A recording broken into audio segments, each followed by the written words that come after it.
It's Did just you like a guys third-person action see adventure shooter. the Yeah, I'd go with that one. controversy um, about Control, I guess? The what? Uh, The controversy. Controversy? No, that's what I said. Yes. No, you didn't. No, you didn't. You said That's some what I- weird sounding shit. That's what I said, Stan.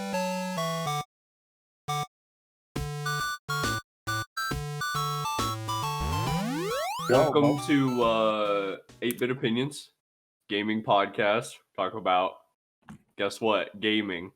I'm here with my three best friends. We got Zaydane. What's up? We got B-Mill. Yeah, it was actually We got Star Rush. Nosferatu Cam. Hello. Because B-Mill's just... What are you doing, B-Mill? What is that? And I'm Fosman. That's my 3DS case. I told you. What was that I game? was Oh, gonna- I wasn't... It's Mario Party Star Rush. I was totally off. Too close. Okay, when you said Sunshine, I don't... like, I'll just put this with the other two games I have and put it back in the Super drawer. Mario And Sunshine. it can just stay there for another 4 months. what's the other game you have? Other games I have for my 3DS? Yeah. What you got? I mean, if actually you only have a few. This I is have a 4. 3DS podcast. So Mario Party Star Rush, Mario Kart 7, yeah. Donkey Kong Country Returns 3D. Nice. I have Zelda Phantom Hourglass for the original DS, which I actually played on my DS Aluminum. I've got a DS Aluminum floating in my pile of junk over there somewhere. It's a DS Aluminum. I don't know. It's like the very first generation DS, like the Oh, the chunky fat- ones that look The like they're fat made one out that, of like, aluminum. Yeah, Yeah. I've got like Oh, 2 of those for some reason. He's got one too. Yeah. Big old chonker. Last game, Zelda, Ocarina of Time 3D. I started this on my 20th birthday, and I haven't finished it yet. I feel like if I'm gonna play Ocarina of Time, I'm gonna play it like on the console or just emulate it. What console? 3DS is pretty N64? good. Probably. Dude, I mean, probably Dolphin just on is the rad. console. I feel like that's the play. I played Wind I want to Waker on upscale. Dolphin. You can I do mean, that. that's fair. I want to like get the upscaling stuff for like for old consoles where they're like, oh, here, buy the nice cables and then buy the upscaling like that plugs in, like you plug in your AV to HDMI and it makes it even better. Those cables can get kind of expensive though. Oh yeah, Like really I've seen one for expensive. the N64 being like $75 just for the adapter plug-in. I bought one Super expensive. I bought ones for the PlayStation 2 for like $45. That could be a fun topic to talk about, I'm like how actually- video game like cables have changed over time. Yeah, video I didn't game mean to cut you cables, off that would there, be Paul. great. No, Um, you're fine. You're fine. Because Go I ahead. know. So you remember when your Xbox 360, before they started making the Jasper Edition console with the HDMI on the back or whatever, before that you had your AV cable, and some of them had like the switch to switch it to like the high def, and it was like 3 extra not coax, but like I think they're called AV. RCA Yeah, AV RCAs. plugs. I still use those when I use my Xbox 360. Those I are keep silly. my You original got Xbox it with this with the little switch on there on Yeah, the and it's cable. sticky. I don't know why, but every time I touch it, I'm like, ooh. But yeah, I still use that because I have my original Xbox 360 because it has all my Rock Band songs on it. So I have to bust that Oh one. hell yeah, I bud. can't use HDMI. That's cool. Ooh, you can't play Rock Band on like the newer systems or anything like that, or you don't have it. Oh, but you do you? Yeah, you Yeah. do. I need a new drum set though. I mean, that's all I play is the drums on it. I wonder why they haven't. Because yeah, now that I think about it, they haven't updated any of that. Well, I don't need it update, dude. I was so into that shit. I paid like easily $100 worth of DLC in Rock Band. Like, Really? All those songs are just fun to play. Stan, you ever seen me play Rock Band? listen to good music. What was that? You ever seen me play Rock Band? Seen you play Rock Band? Yeah, No. I would Dude, say I'll be your I'm guitarist. Let's really go. good. He's mental, bro. He's absolutely insane. Oh, I want to play it so bad, but my kick pedal's broken. So I Did you ever get the Beatles Rock Band? No, Rock Band 2 is where I stopped, and that's where all my shit's at. It's Oh, so okay, that was after. Was there So- Rock Band 3? yeah. Really? Okay, ever played it? Rock Band or Guitar Hero? So Rock Band. Guitar Hero was like the first, Yeah, it totally and was. then Rock Band kind of like took it to the next level. Because wasn't Rock Band the first one to introduce different instruments? Yes. Mm-hmm. Yeah. And then Okay. it was Guitar Hero World Tour where they brought in instruments for the Guitar Hero brand of the. Do you guys remember like the intro to Rock Band? I think the first one on Xbox 360 with the punk rock van on top of like the tour bus or whatever No. Yeah. shredding. That was Yeah, I know cool. exactly. I'd probably still get a little hyped if I watched that intro today. I miss that kind of music. I listened to like fucking Black Hole Sun by Soundgarden I hate that the other song day. because of Rock You Band. hate that So song? Yes. ooh, that Okay, is such a good spinoff for me. Soundgarden is so fucking good, dude. Like they're easily one of my favorites, and I just feel like they don't. I don't get music like that. I don't get music like that anymore. I don't remember if I played it for the first time in Guitar Hero or Rock Band, but Reptilla by the Strokes was the first Strokes song I ever heard, and I fell in love with it. And the Strokes is like unironically my favorite band. They're really really good. Stan. They're really good. That's another reason I really like the Rock Band 2. There's a lot of, and Rock Band 1 and 2, there's a lot of songs like, I don't listen to a lot of their other stuff from the artists, but Mhm. I just have some stuff in my playlist that come from Rock Band, or I know that from Rock Band, so I've listened to it since, and it's really Mhm. good. Oh, Dude, a lot of like the first time I heard a lot of songs was from Guitar Hero and Rock Band. Like that's how I learned about some songs, you know? yeah, Was we were like literally at that playing age the whenever those game. came out, to like be Yeah. discovering like our own music. Even- Like, Yeah, and even like older music from like the early 90s and like, well, I mean even Guitar Hero and Rock Band have like old songs, like Smoke on the Water, like, all that. So well, your music taste forms from like what your parents listened to, kind of. Yep. And yeah, kind And of. then, like, if you have siblings, so my music taste was like this '90s grunge, like older rock from my dad, as Sure. opposed to this like heavy music that my brother liked. Me and my dad used to listen to 70s music on the radio, working on cars together up at the shop. Pretty cool. I really Like like Hotel California type shit. It's like the only thing I can think of. Oh, the Eagles. what's one of my favorite songs I used to hear on that station? Forget who sings it. I think it's called Life is Good or Life's Been Good, something. No idea. Oh, Bill Walsh. Life's been good Yes. to me so far. That's a good one. We're a music podcast now. Yeah. Maserati does 180. 85. I lost my license. Now I don't drive. All right, we're gonna sing a song for you now. No, that's actually a This good is a karaoke podcast. I'm actually glad we talked about like Rock Band and like gaming stuff, because the first thing I was gonna ask is just like a general question for all you guys. I'm curious what you're playing right now, and just what you've really been enjoying. Oh, well, There you Okay. go. That's a good question. I'll go first. I just beat KOTOR 2. Nice. Like I finally beat it and it's so good. It's actually one of the best RPGs ever, and like if I want to give this guy credit, but his name doesn't like literally appear in his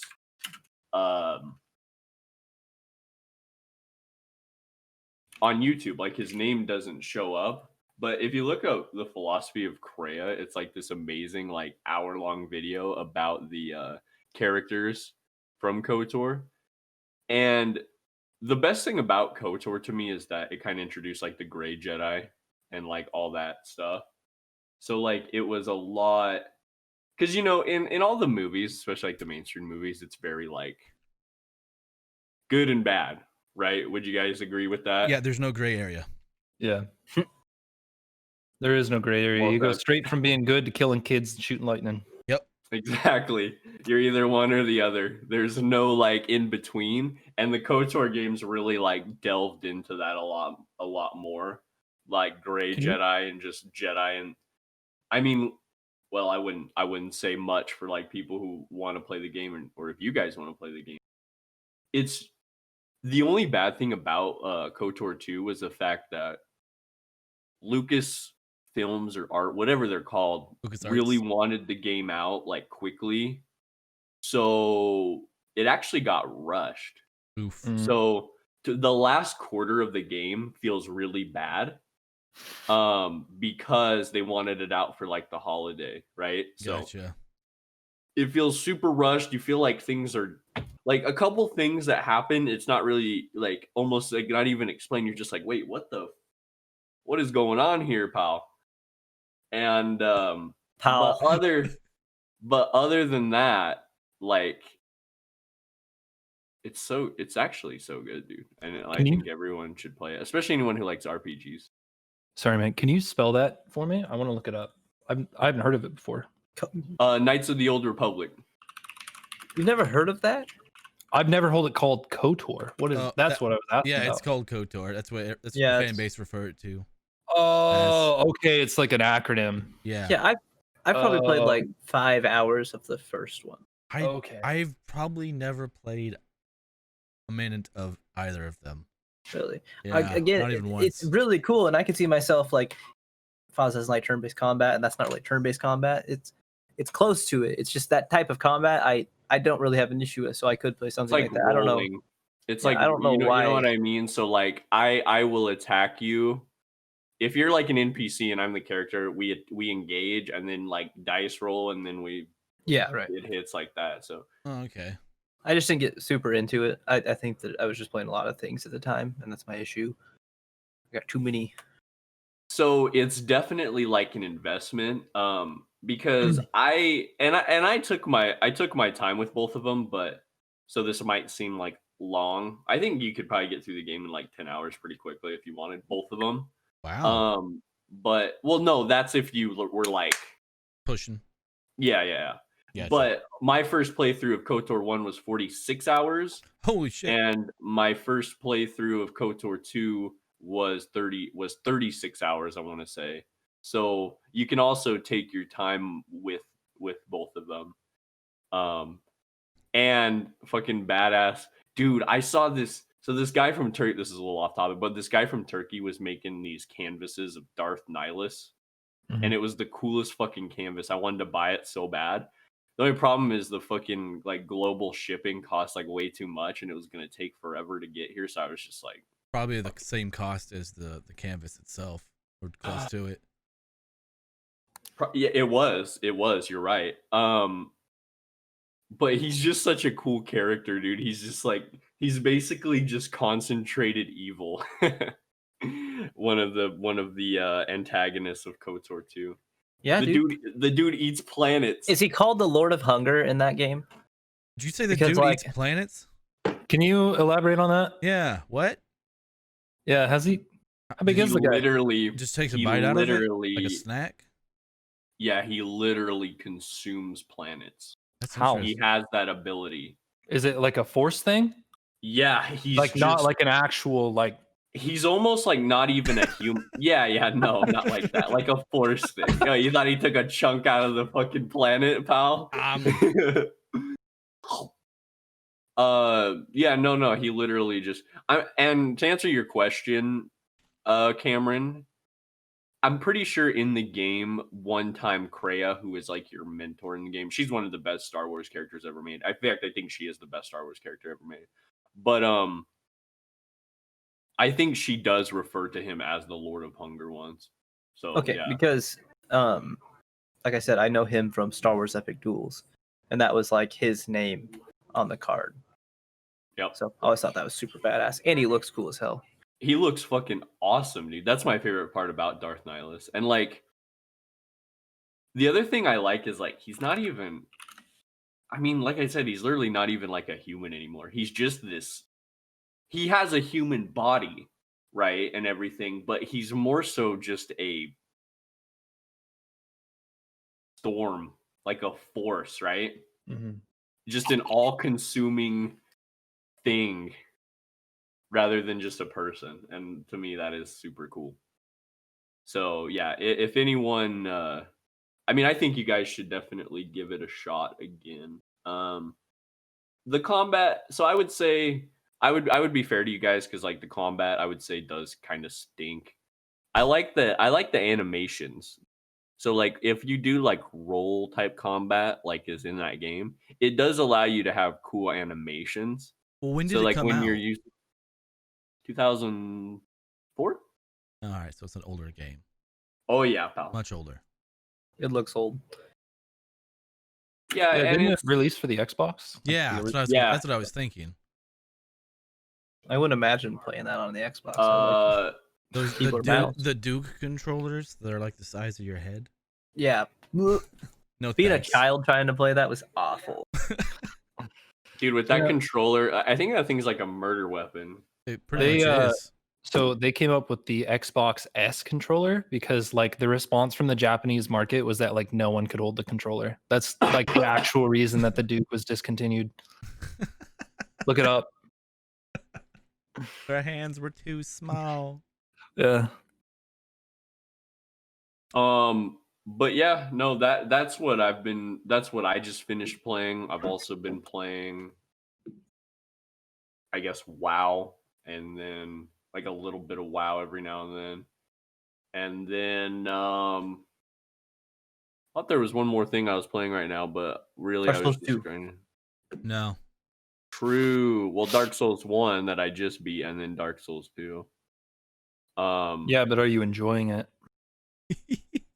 You only What played it I- one time. What I enjoyed the most by far was finishing KOTOR 2. Well, just playing both KOTORs actually recently was a treat.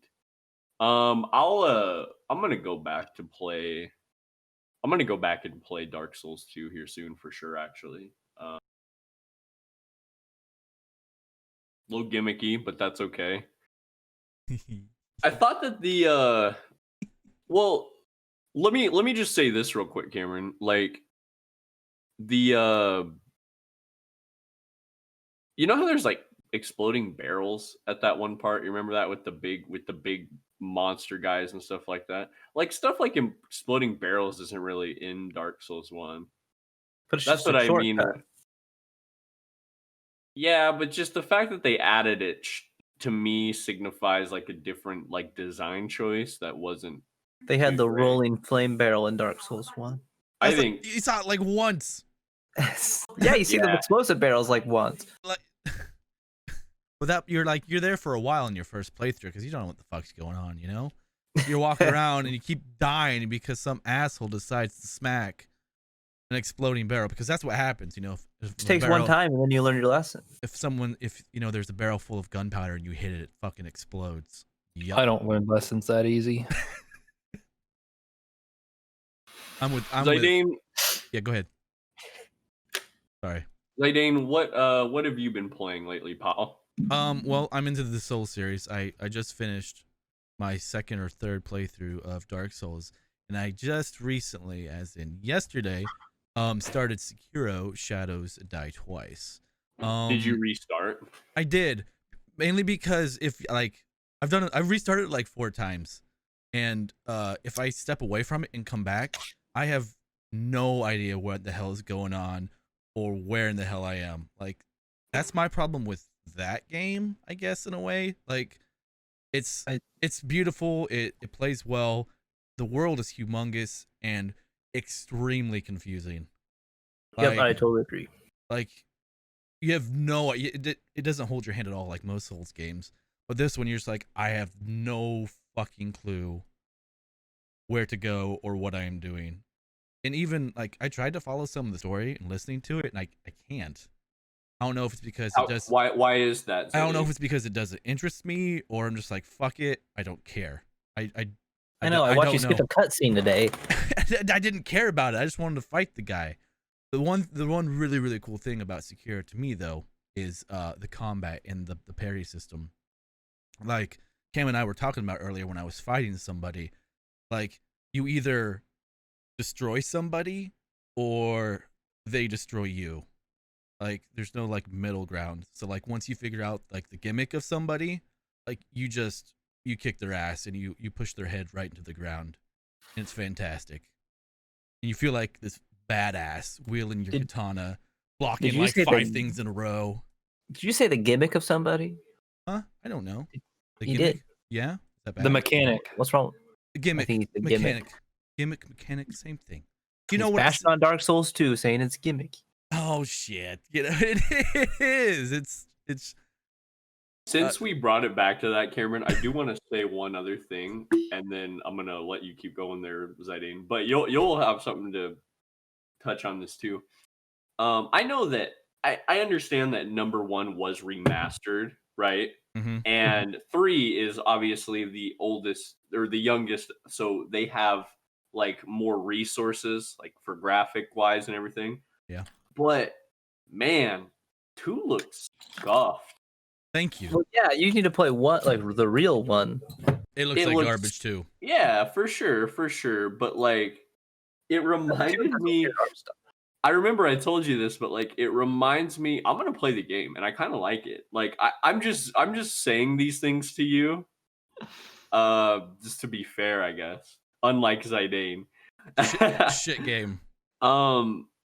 It reminded me of Dragon Age 2 when I looked at some of like the textures and stuff, and that's not good. I said this to you before, and I'm like, and that's not good at all. No, it's weird looking. I agree. Like I don't think it looks bad, but I think it does look strange. Like it doesn't have a very good style. Strange is a good word. It like I 100% agree with that. It looks strange. It looks off. Like it kind of just like. And when I look at it, yeah, It's almost like a spin-off-y Dark Souls. yeah, I feel like I'm not playing a Dark Souls game. But Because it- one of yeah. the 3 are very similar. In that 3 department. 3 feels more like 1, but I feel like it's more influenced by Bloodborne with the quickness. Yes. So, I don't know. Zidane. Not a What's Dark up? Souls podcast. What yeah, up? yeah. No, that's why I was about to bring it back, Karen. But what is there anything else you've been playing or not? No, not really. Got Just the Soul series, and I've been And you just I've been beat hammering. Horizon. Yep, I just beat Horizon Zero Dawn, and I just dove deep into Sekiro, and hopefully, for the 5th time, I can stick through it, not get lost, and hopefully beat the game. Fingers crossed. I believe in you, pal. Hey, Stan, what you been playing there? Do you really want to ask that, boss? I think- mean, we're gonna be here for a minute. I feel like we know the answer. Yeah, you guys do. So I'm a huge creative survival game guy. So I honestly found what has been like the perfect game for me for like the past 2 months. It's called Space Engineers. It's a open world survival crafting game. I started on a scenario where you just fall on a planet in a like survival pod. You have tools, you mine resources, you use stuff on the pod to build stuff. Then you can make bases, and you can make stuff that builds stuff faster.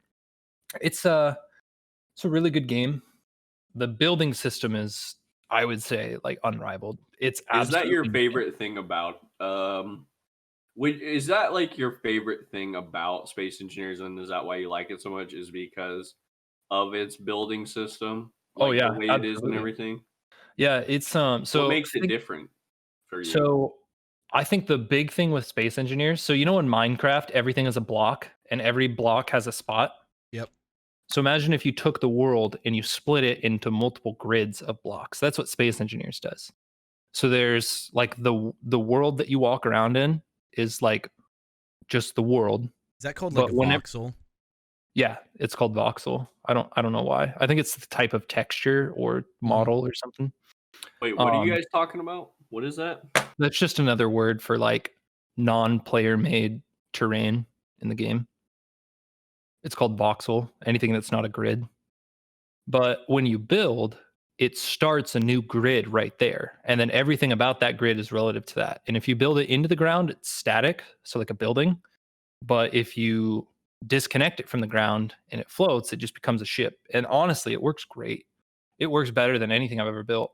And I used to really like Minecraft. I remember when I get into Minecraft, I'm like, I want to make spaceships. So I tried making a spaceship and I downloaded a mod to like convert my structure into a vehicle, and it ran like poop. Yeah. But Space Engineers is really good like that. I mean, I'm always forcing you guys to come look at what I'm doing. I've got Yes. so my favorite thing about survival games is that every once in a while I just get so pulled into a project that I can't stop. So with the space station and the utility ship that I've been building lately, Got your attention. it caught my attention and I was hooked on it pretty hard. And now that it's functioning, it's like I've actually progressed really far in the game. So Well, And that's gotta be. I'm sorry, Stan. I was just gonna say it's gotta be satisfying as fuck too. Like when you finally like complete something and you're looking at it, you're like, I did it, man. Feels good, man. I built So, like, that. in terms of progression in the game, you go from like mining resources and assembling things with your hands to making ships that can mine resources for you and then dropping them off at your base where they'll be refined, to where I'm at now, where I have other ships that help me build things, and I have one gigantic mining ship that can just swallow an entire ore deposit in like a minute. We've got a So, whole system now, man. It's a Yeah. well-oiled machine. No, it's not. I mean, there's It a can lot be of stuff so on much fire all the better. time. But it is awesome. I absolutely love that game. I'm crazy for it. I've always liked making spaceships. If anyone likes Minecraft or anything related to it, it's definitely like you would 100% recommend it, huh? Yeah. Oh, absolutely. For sure.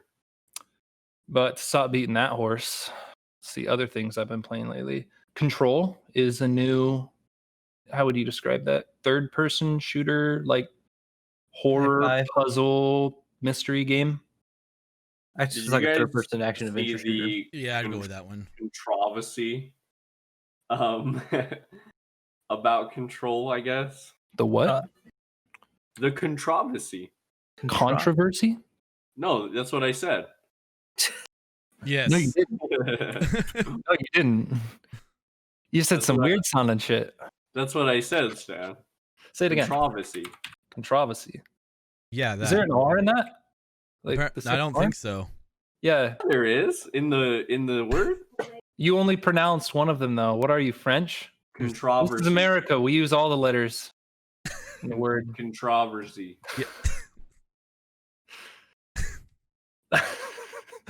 What? So what? But okay, keep going about Control. What? So what? What do you like about it? It's honestly, I kind of get some Amnesia, the Dark Descent vibes from it, but mixed really well with like. So when I kind of played it, I'm like, this kind of reminds me of Dead Space, not in setting, but almost kind of in combat, because Okay. I think it combines whatever.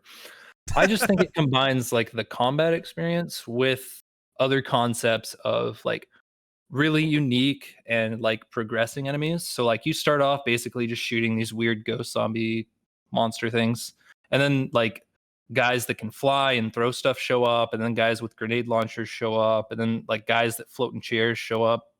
And there's also a good mix of like characters that you can't, or I should say enemies that you can't defeat. Like I don't know if this would be considered a spoiler, but there's this like weird black ball that sometimes you encounter. It's just like a big ball of nonsense that follows you around, and if it touches you, it deals damage.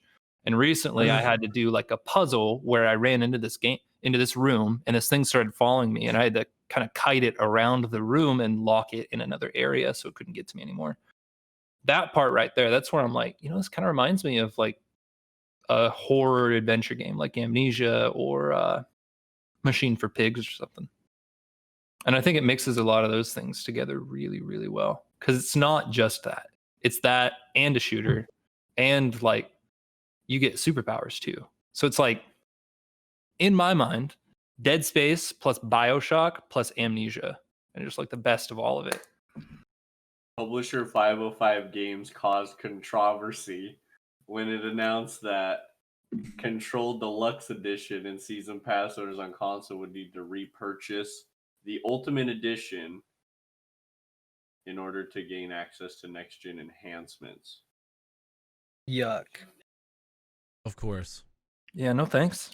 Do people really get hyped about like next-gen and all that stuff? A lot of people. We're Yeah. already next June. Weird. Like there were pre-orders of the PS5 that like started today, and they disappeared. Oh, I heard that. They disappeared within like seconds, and then people had like their pre-order on sale on eBay for like 3 times the amount. Like they don't even have the physical thing yet. It's you're buying the pre-order. Like what? No. Hey thanks. man, I gotta hate do it. scalpers, dude. They ruin shit. Yeah. Cameron. Hey pal. Hello. What have you been playing? What dude? have I been playing? Yeah, what have you Well, been I was pretty big into this game you guys might have heard of called World of Warcraft. And then my boy Stan over here got us kicked out of the guild. No, I got me kicked out of the guild. You went voluntarily. So I pretty much taking a break from the raid scene like I've been doing for the last few months. Well, now I like think once or that twice a hopefully- week, right? For a while. Yeah, for like 3 or 4 months. Well, I mean, probably. for a while they were like, if you're not here 3 times a week, you lose your loot council points. No, don't want to do that. We need the dang gear. It's a job, So hopefully dude. now I can start playing WoW and play with Foz and level a character because he said something about that. Been playing a lot of Fall Guys still because that shit's fun. I was You gonna guys just mention got that that. last night. So I've been playing that. Dark Souls 2 because Foz started it, or Zidane started it first And and, then then I quit. and then I remembered why I quit the first time because So I continued to keep playing it after he stopped, and it's really fun and good. And then I'm soon to start playing Sekiro because, like Zidane said, it's such a good game. The combat's awesome. The world's awesome. It's fun as hell to play.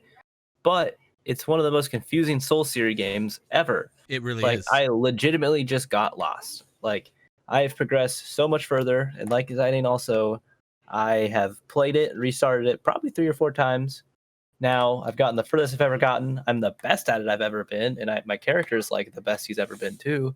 But I don't know where to go. So I'm really banking on. So I didn't get into about the same point I'm at, and I'm gonna jump back into it, and we'll, kind of I'll bounce hold your, ideas I'll off hold each your other to figure- hand and we can figure it out. Exactly. That's what I want to do. Oh shoot, I was gonna ask. Okay. So like, with Sekiro and like the Souls, aren't all the Souls games pretty fucking confusing though? Because if you think about it, like in Dark Souls 1, there is literally that part where you have to like you walk on to get to like the chapel where You like have the to big go- painting is and everything. You have to go on that fucking thing. Like I remember I sitting there and I'm just like, What part is that's what this? you do. When Orlando. in Orlando when you like before you unlock the like The first the gargoyle weapon and you fight. everything. Oh, Yeah, okay. that first gargoyle and then Gotcha. You walk up like the pillar coming yeah, up. I know what you're talking about. Yeah, yeah. I think that's very confusing in Dark Souls 1, and I think another thing that makes it retarded, just stupid, is you got to kill Sif and then get Artorias' ring. Like, who's gonna know to fall into the abyss? Like, right. that's No. pretty wild. Yeah. I suppose if I wouldn't have had like you telling me that stuff, I probably would have gotten really, really stuck. But Yeah, I don't think the game really says anything. So do you think on the tooltip for the ring or anything, does it hint? It doesn't even hint at jumping in the abyss, does it? I mean, I'm sure literally, it you go down there and you look, it looks like death. That looks like you die Right. if you were to jump in there. And you do without the ring, but yeah. Yeah, I mean, when I first played Dark Souls, I gave up on it like everybody else does. And then a few months later, I watched someone speedrun it, and I'm like, what? How do you Like, speedrun I'm this game? so bad at this game, and somebody can beat it in less than an hour. I was pissed off, and then that's when I was just like, I'm gonna go back and play it. So I knew basically like roughly the routes to take and kind of where everything was going, because I think it was an all boss run or like not any skips or any big skips. So I had a good idea of what I was doing the first time I played through it, or first time I really got through it. So great game, phenomenal. It's an ass, pisses you off. Yeah, no. In Sekiro, though, it doesn't really, like in Dark Souls 1 at the very beginning, they tell you to go up and then ring the bells. At least they tell you to do something. I feel like I didn't get any of that in Sekiro. It's just like go that direction. Go on, and then you get the memories and the bells. Like, Yeah, and you're like, what? Hey, I'm not complaining. No, it's great. It's super It really fun. is. It really is. That boss you were fighting last? Did you ever beat him when I last talked to you? No. That's my favorite boss so far that I've fought, and I feel like I'm like halfway through the game at least. So You guys are making me want to play that game. No one knows you because two talking about it right now. It's a confusing fucking game. never beat it, and I really want to beat it. And now that Probably you're not playing gonna. it, I go, no, we're gonna beat it together, Zidane. So You guys are kind of inspiring me to play it. so since we've all Play with us. kind of played Fall Guys now. I mean, I played it for the first time last night. What do you think, Foz? I thought it was okay. I don't know. I expected more Mario Party. Like a Like more you guys variety of said, games Mario and stuff? Party, but it's really just because every game pretty much plays the same. It does. Well, it does play the same. You just run around and jump and grab shit. That's all you do. Sometimes the objective is different, but even when the objective is different, it literally plays the same. So, I mean, to be honest, I thought it was just okay at best. Last night we didn't get a very Not big even variety good. of games though. Like So I would almost argue with you on they all play the same because like a lot of them are run and jump obstacle based, but there's some that I find pretty interesting. I think the hexagon one's pretty cool. Yeah. love it. Is that the platform both one the where they soccer disappear? Yeah, so you step on a block and it starts a timer and the block falls away in 2 minutes and the last person still on a block wins. All you do in that is run and jump, though. Wait, you're talking about the one where the blocks fall? Yeah, not so there's another one where you have like I a feel like I'm flat area thinking of about a blocks to go to different the one other than side. What you're saying? This Yeah. is like 4 or 5 very large platforms stacked on top of each other. So if you fall down to the next layer.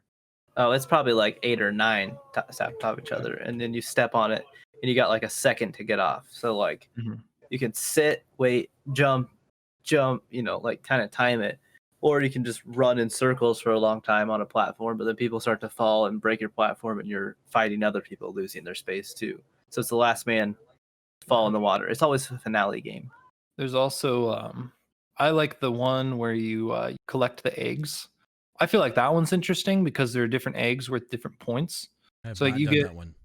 The regular egg is like 1 point, but there's like a golden egg that's worth like 5 or something. Yeah. And so golden egg. there are 4 teams, start with everything in the center. Everybody rushes it, grabs it, has to take it back to their corner, and everybody starts stealing from each other. And like I think the one team with the least dies. Yes, Yeah. And then there's the one with the tail. it's awful. Yeah, that one's Cam kinda- just sits there for a minute. There's the one with the hoops where the objective is to run and jump through like randomly respawning hoops. So you don't really know where they're going to be. You just try to find them. So I think some games get they get hyped up and then they get overhyped and then people play it because of that. And I think that game kind of has that That's what happened to it. that aspect to it where it got over, like, because I really don't see like the hype in it, like why a lot of people would play it. And I think a lot of that is just associated with hype, because if you look at like the game itself, it's like, okay, dude, like this is not good. So I'll tell you my perspective on why I think it's so Please. fun. It's fun with So- friends. Well, it is Yeah. fun with friends, but I've played it a lot by myself too. I think it's cool because it's a battle royale. It's the last man standing every time. I wouldn't put in quotations. I would straight up call it a battle royale. Mm, Because the last man standing wins. Like that's the definition basically of battle royale. okay. I feel like you and- kind of walk the line when you add rounds to it, though. Okay.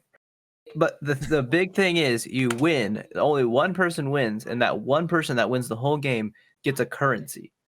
So the only way to get the currency, you cannot buy it like like any other game that lets you buy currency. You have to win to get that currency. Or there's like 3 of them in the entire battle pass. Is it just for customization, basically? Yeah. But like some customization things cost 5 wins. So it's like that if someone has like something they're wearing They're 10 nuts. points of customization of 10 They're- points of winning, they're nuts. They're fucking nuts at Fall Yeah. Guys. You're worried about them. MLG Fall Guys. I don't know. I think it's fun. It really is fun. I appreciate that, and I do think that it's fun. I just, when I look at it as a whole, I'm like, this isn't that great. So Right? I think that's fair. how much cooler would it be if that knife that you love in Apex, like you had to have 100 wins of currency to buy it, and the only way to get that currency is to win? So then if you saw that someone, would be way cooler because I'm a huge I said this like last week or the week before on the podcast is that like I'm a huge fan of people who can earn stuff, especially earn really hard stuff and then get it and then show it off. That's one of my favorite things in games. So I see where you're going and yeah, that would be way cooler So- than how I obtained it.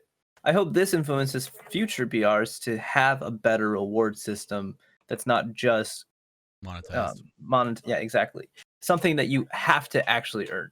So that brings us back to like any other thing, like Halo 3. You get the katana if you have 1,000 gamer score. Like you saw the people out there, it wasn't rare, but you They had put in 1,000 gamer score. They put in the time. So exactly. So any game during its relevance, basically, and you're playing it at that time and you have something cool, it's awesome. I really like playing WoW. And I really like having a full set of tier 2. I wish I had the rings and neck to match and I'd feel like a badass. Or like Scarab Lords. People Yeah. walking around on the mount. You know, Yeah. some servers only have like I think one of the servers don't have anybody who ever got that. So imagine there's got to be a server or so out there. There's 1 or 2 people have it. So you see that 1 or 2 people and you're like, damn. Hell Like, yeah, brother. they really wasted a lot of time, but they also have the coolest thing in the Oh, game fuck right it, dude. now. And it's always going to be I a wouldn't thing. even see that as a waste of it. Like I would be so proud, and I think all of us would be if we pulled that off. Right. Like I guess. But there's another cool side of it is like being the veteran of a game. So again, let's talk I've about seen some Fortnite shit. weirdly. So Logan has played Fortnite, and I'm pretty sure he did the season 1 battle pass because he has like the John Wick skin. Yep. So now if you go, which I haven't played Fortnite, but I imagine this is how it is because it was when I played and I was only on like season 6 or whatever. Imagine playing Fortnite and then you see someone with a John Wick skin. And you're like, oh shit, you can't get that OG. any other way. He's And that been dude's around walking a in here an while. OG. Exactly. That So is I pretty think that if I were to go play Fortnite, I have this like Viking skin, which is the max level of like the season 4 battle pass or something. So I feel like that's almost veteran in, but I'd suck ass because I'm not good at the game. So I'd be intimidating, but I couldn't back it up. Don't fuck with that guy. Yeah, I don't have any cool cosmetics in Fortnite. I bought some, Yeah. I bought some silly dances. Those are the Let's not best. talk about Fortnite. I've never really progressed anything that far, except, like maybe Space Engineers in Minecraft. Yeah, boy. Proud Halo Katana. Yeah, the Halo Katana was dude. really cool, but when I was a kid, I was pissed because I had like no chance of getting it. I didn't have Xbox Live. Wasn't an option for me. And like a lot of the achievements, you had to be online. Some of them you had Yeah. to be in a multiplayer match online to even have a chance to get them. Ranked even. Yeah. So that thing you said the other day about the katana, I never knew that if people once the DLCs came out and they got over 1,000 gamer score that they would get it.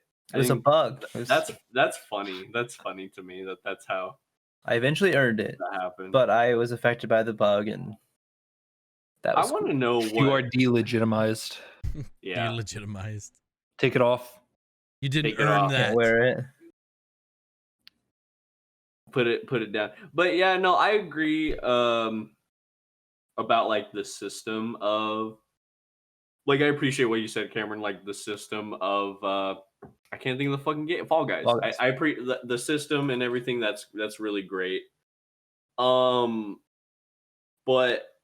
when it comes to the game itself, I'm just like, I don't know. I like it. I think Yeah. the gameplay's I fun would enough, but definitely I not am play it by motivated by myself. I will only play it with you guys. I'm So motivated far- by the wins. How much time would you say you've spent in like late game Fall Guys, like last 50 players? Because I feel like the first couple rounds always suck. It's always the crappy like run here, jump over this on the way there kind of games. But once you kind of thin the crowd a little bit, I feel like the games get a lot more fun. Because the Probably. first game, the one with the doors, I hate that one. That's so I hate that one gimmicky. too. That's so stupid. Or I'm not a huge fan of the slime climb one or the teeter totter one. I like Slime Climb. I don't like slime Every climb. time I do the teeter-totter one, I get screwed by some idiot on the other side that won't move Right. to my side. Dude, here's the cycle. Here's how it goes. You The you teeter. hop onto a platform and you're like, holy crap, the other end of that's so nose down, and I got to go to that walk to the other side to lift it up. You walk to the other side, and some 2-bit jackass hops on the other end, fucking flips you off that, and you Yep. respawn, and he goes on. Yep. Fuck that. So, what do you guys think about Among Us? I don't think we played it enough for me to form an opinion on that one. Yeah, I feel like we kind of cheesed the first one. I just Town of Salem type game. Those are neat. But you're playing it at least. That like, game intrigues me more than Fall Guys, I'll say. Since we're talking, I know they're not like really comparable, but since we're talking about both of them, I think Among Us is way more fun. That is such a Discord party game, dude. Yes, it is. Like, 100%. and those are some of the best because it reminds me of like playing a board game with your friends or your family. That's kind of like the vibe I get from these Discord like games. So I mean, I fucking love it. I'm glad you said playing board game with your friends and Discord games, whatever. We've always talked about it. We've never freaking done it, and it makes me upset. Tabletop Sim. I know. Yeah. Why have we never done that? I would love to sit there and play any board game. It could be Monopoly, Risk. I'd do it in a heartbeat. I don't know if why I you have guys the don't want to attention do it. span for that. We'll I play don't- something quicker. I don't know if it's intriguing enough for my caveman Do you brain. do you not like board games? I do, but just like to sit on the computer and play a board game. I've tried it a couple of times. What about sit in your chair with your headset on and play a board game? Yeah, what with if we some played it in buttons and VR? Discord, with like, the that- headset on would make it so much better. Sam. See, I would want to play it in VR, so I'm rolling the dice and throwing it. Like, Well, some of us poor folk don't have VR. sorry. But No, we should definitely do that because that's like another like awesome like Discord like Party that game. would just- yeah, it would I be wa- super fun. I'd play anything. I want to play Risk. I really like Risk. We can do Dude. Star Wars Epic Duels. The hell is that? So you can pull out Darth Nihilus and Yeah. be a fuck.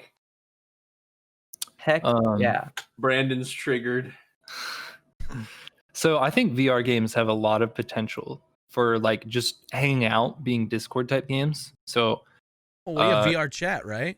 yeah, I was just gonna say Cam and I put a lot of. I mean, we've hung out quite a bit in a game called Rec Room, which is kind of like VR chat, but like with mini games. We've met some random people. I mean, there have been times where like there's kind of like a hump to get over. Like, I gotta get the headset out. I gotta plug the boxes in. I gotta clear all this stuff out of the way. But then once you get into VR chat, we'll spend hours in there. We spent like 2 hours talking to a kid You mean playing Rec Room? Frisbee. Playing What did I say? frisbee. Hell yeah. Catch with the Frisbee in VR.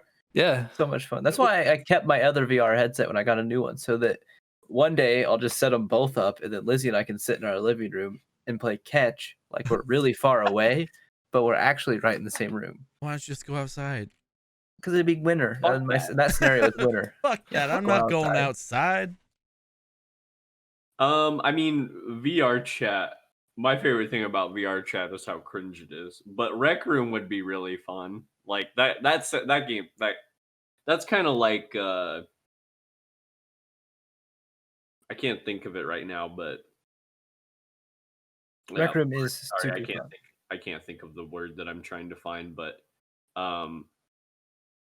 VR chat is concentrated cringe, and I'm here for it. I'd love to VR chat try. is actually a cesspool. It's awful. I'd love to go back in there. Some We of the played weird skins that you see some people have on. Show me the way. I like how you can make pretty much. I do like how you Or, can make yeah. like your skin for pretty much anything. So like if you can think it, it's fucking in there, which is kind of cool. I remember one time I ended up in like a sex dungeon room in Nice. VR chat. Kind of like Were you strapped to the mirrors wall? on the ceiling kind of thing. It's like the Goldshire of It was a creepy looking place. It looked like something out of Doom. it's the Goldshire of VR chat. Hey, I'm glad that's a good trend. So are we good? Do you guys I think we're have good. anything else you play? Or are we good? Oh, I just was chatting. I don't. Yeah, play I'm com- I solid. don't play I'm games. solid. I'm good. I don't play games. What I are don't have games? games to talk I, about. how do, I don't How does own it- any. Wait, what is this? What is this podcast? A video Who are game? you guys? Nah, I don't do that. Hello? Okay, good. So I'm glad you brought up Doomsday because I like to think that's a nice transition to what I was gonna bring up next, and then we're gonna go over like graphic stuff after that. But I really want to talk about like, and Zidane brought this up in Discord. Really want to talk about it, and I agree. Is like music in gaming and kind of what you guys consider, because music is obviously like one of the most important parts of a game. That's why like, because people say like, because like in a book or a show, like a video game is like the most complete media. Do you guys know what I mean? So it's just like 100%. Yeah. you have The most you have yeah, like it's the most creative form, like in my, and this is like my opinion, but a lot of people would agree with it. It's just like it's the most creative form because you introduce like it's got video, performance, music, like all these things come together to, you know, make what you're experiencing, what you're consuming. So, and then like music is a big part of that process, and probably one of the most important parts. Some people care about it more than others. You know, some people don't care as much about the music. I think it's key, and I kind of wanted to get your guys' opinion on stuff you like, maybe stuff you don't like. You know, go ahead. Who? Tell Any us, of Boss. you. Any of you. Lead How the about, way. how I about- think Zidane should kick it off. This is Yeah. his topic, for sure. and I have to go to the restroom, so I'm gonna do that. Fine, while I he can do that. Video game for me, I can hear. I have it's to use the restroom as well. it's Sorry. almost nostalgic. Like I'll sit here with you, bud. I was like, everyone else fucking left me. We Like want wireless headsets clarification. Everybody except Zidane. you can hear like the first couple notes of a song, and you're like, bam, I know what that video game is. I've played it, and it plays in your head like all day. Like let's say the title theme to Ocarina of Time. Like you hear like that first note, and you're like, I know what that game is. And let's say like Dire Docks. I posted that earlier for Super Mario 64. It's just so nostalgic and just so damn good. And like more serious games, like let's say Silent Hill 2 with the theme of Laura. Like it's just like it has its own, it's just so Silent Hill. And like Shattered Memories with Hell Frozen Rain. Like that artist is known for that song from a video game. Like think that just music is so important. It can take a game from 9 to 13, 14. Like the Halo theme. I mean, come on. Like you hear the first O or A or whatever that word is that they say, like you know it. And then you get immediately pumped for it.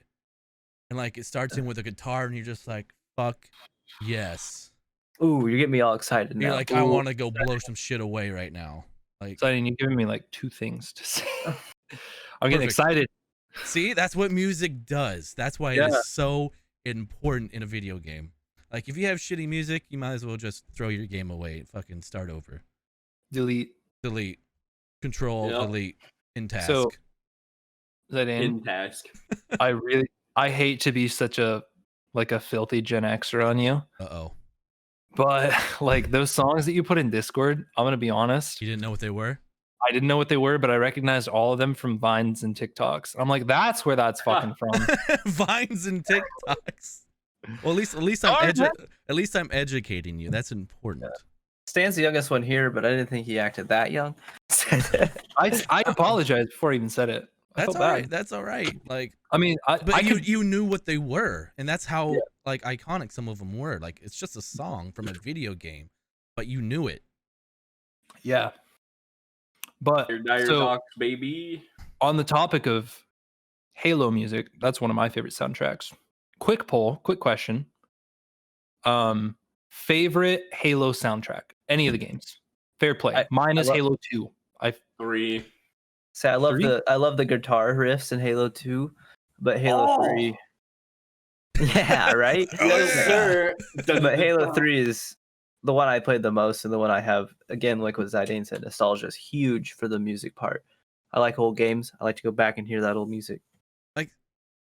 Those riffs get me fucking pumped, dude. Like I- super excited. Holy shit. It's just like 5 notes Yeah, that someone it's not that sings, much. and you're like, Yeah. yes, tingles, Oh, goosebumps. Let's fucking go.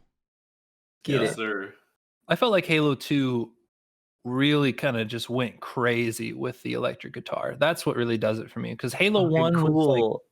pretty mild, and then Halo 2 was just like a early 2000s punk rock scene video games. Dude, inject it into my veins, please. Fun fact: I don't know the two artists' names. I know they were well known. I should know it, but they pretty much like improv that. It's awesome. Really?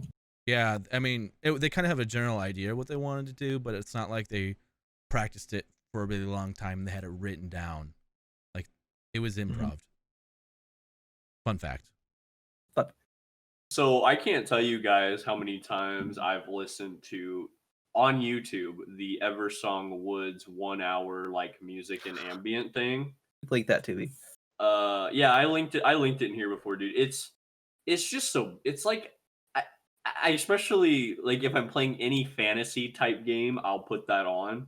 And it puts me in the fantasy mood, dude. It's so like, another important thing about music, one thing I really like, is it kind of captures the spirit of whatever it's yeah, like it captures the spirit of whatever it's trying to convey.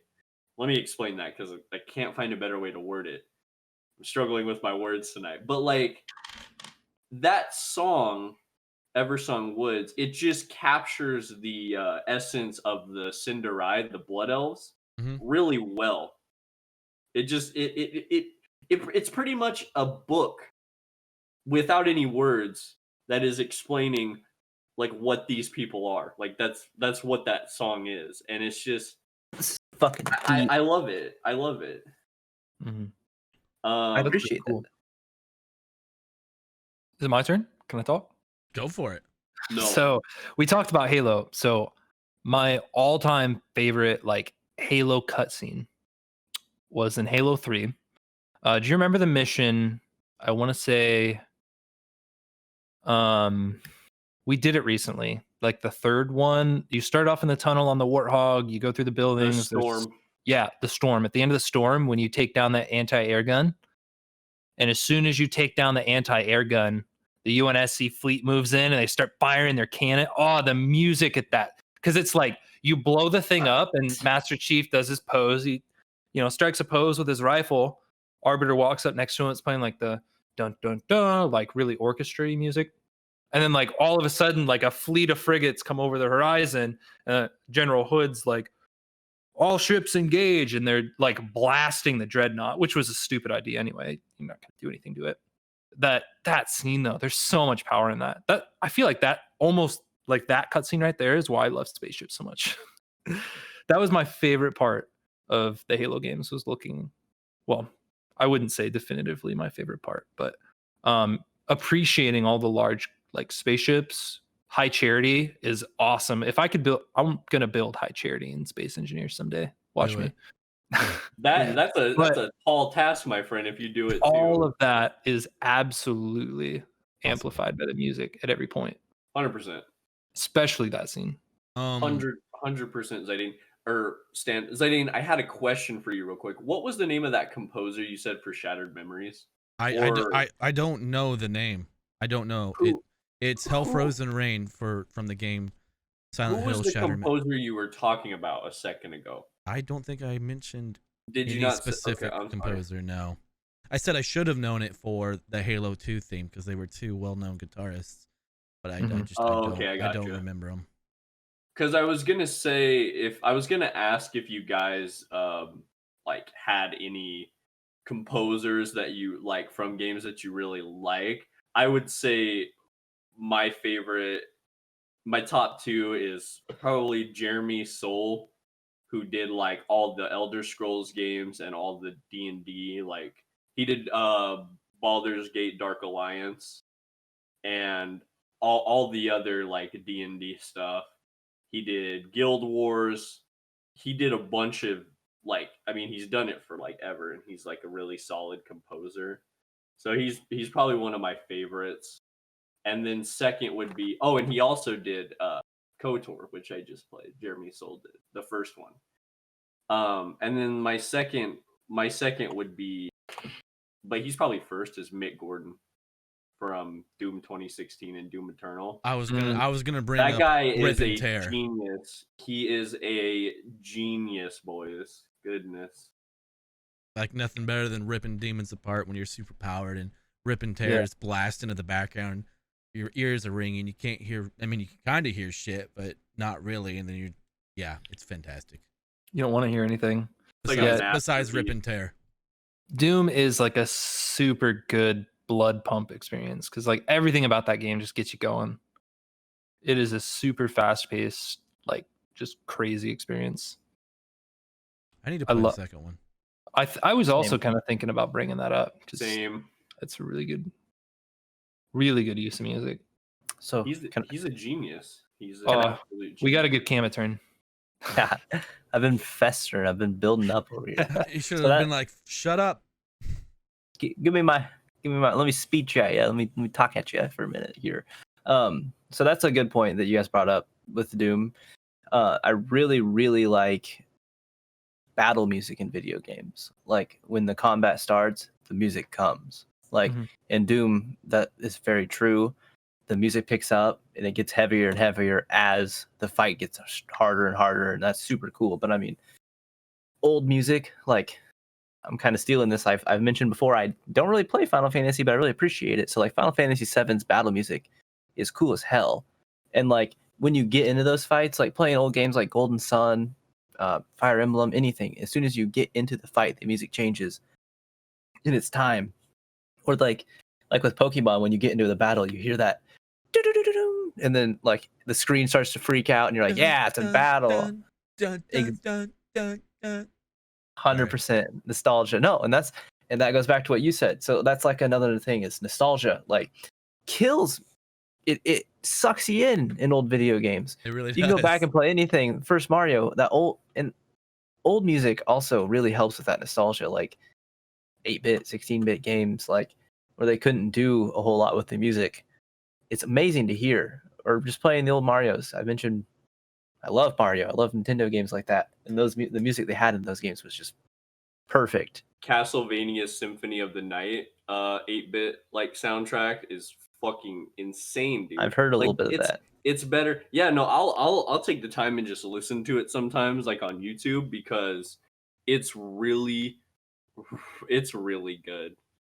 And what they were able to do with some of the 8-bit music, insane. Like they added like drum beats with just a sound. Like it sounds like a drum, and it's just like this, but it's a drum.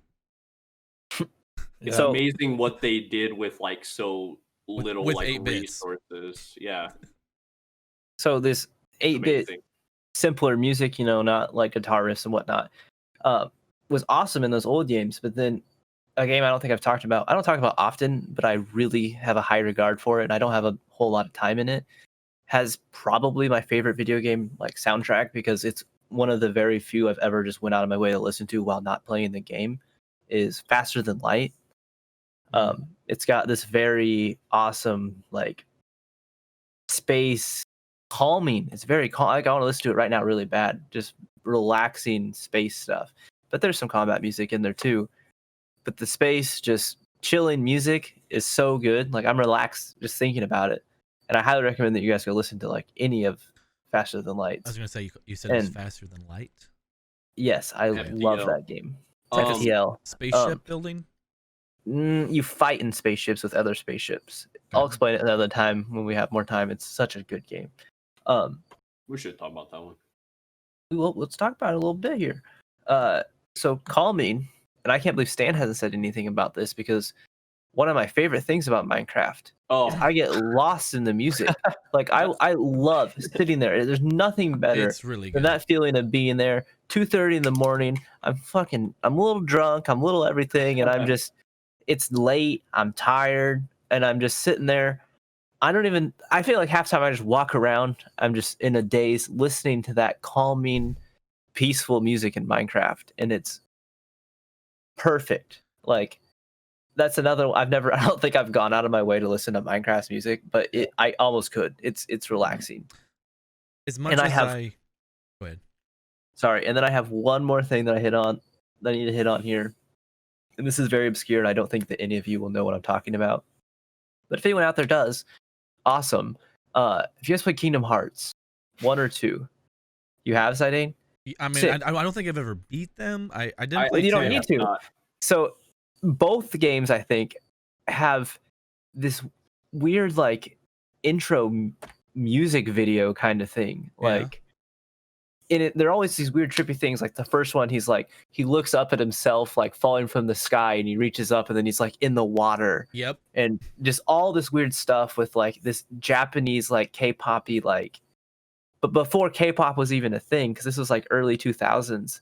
It was just like Japanese American music that was anime almost, and he's just doing all this weird stuff going on. Like it's just, as a kid, I was like, I'm losing my mind about the weird transitions is going on right now. But the music was amazing, and I want, now that we've talked about video game music, I really want to go back. I was kind of worried that I wouldn't have anything to say on this, but you guys are right. I mean, video game music is huge, amazing, but those aren't like video game traditional video game music stuff. It's just very odd experience in the game with music. You brought up Final Fantasy music. You mentioned the fight music for Final Fantasy 7. Yeah, the Sephiroth song. Yeah, and I wanted to highlight like just the actual like boss music. Like I know you can hear it in your head right now, and that's up there. Sephiroth stuff. Again, Kingdom Hearts. They play his song when you fight him in Kingdom Hearts. Dun dun And dun dun. And then it's Final Fantasy Advent Children too. Like having him in that, they played his song. So it's, what's it called? I don't know, but it's playing in my It's mouth. something like It's playing in my Symphony. head. I feel like it's super cool. Or like the Fallen Angel. It's something. The song title is cool. But yeah, old music, nostalgia hits hard with it. Dark Souls boss music's also phenomenal.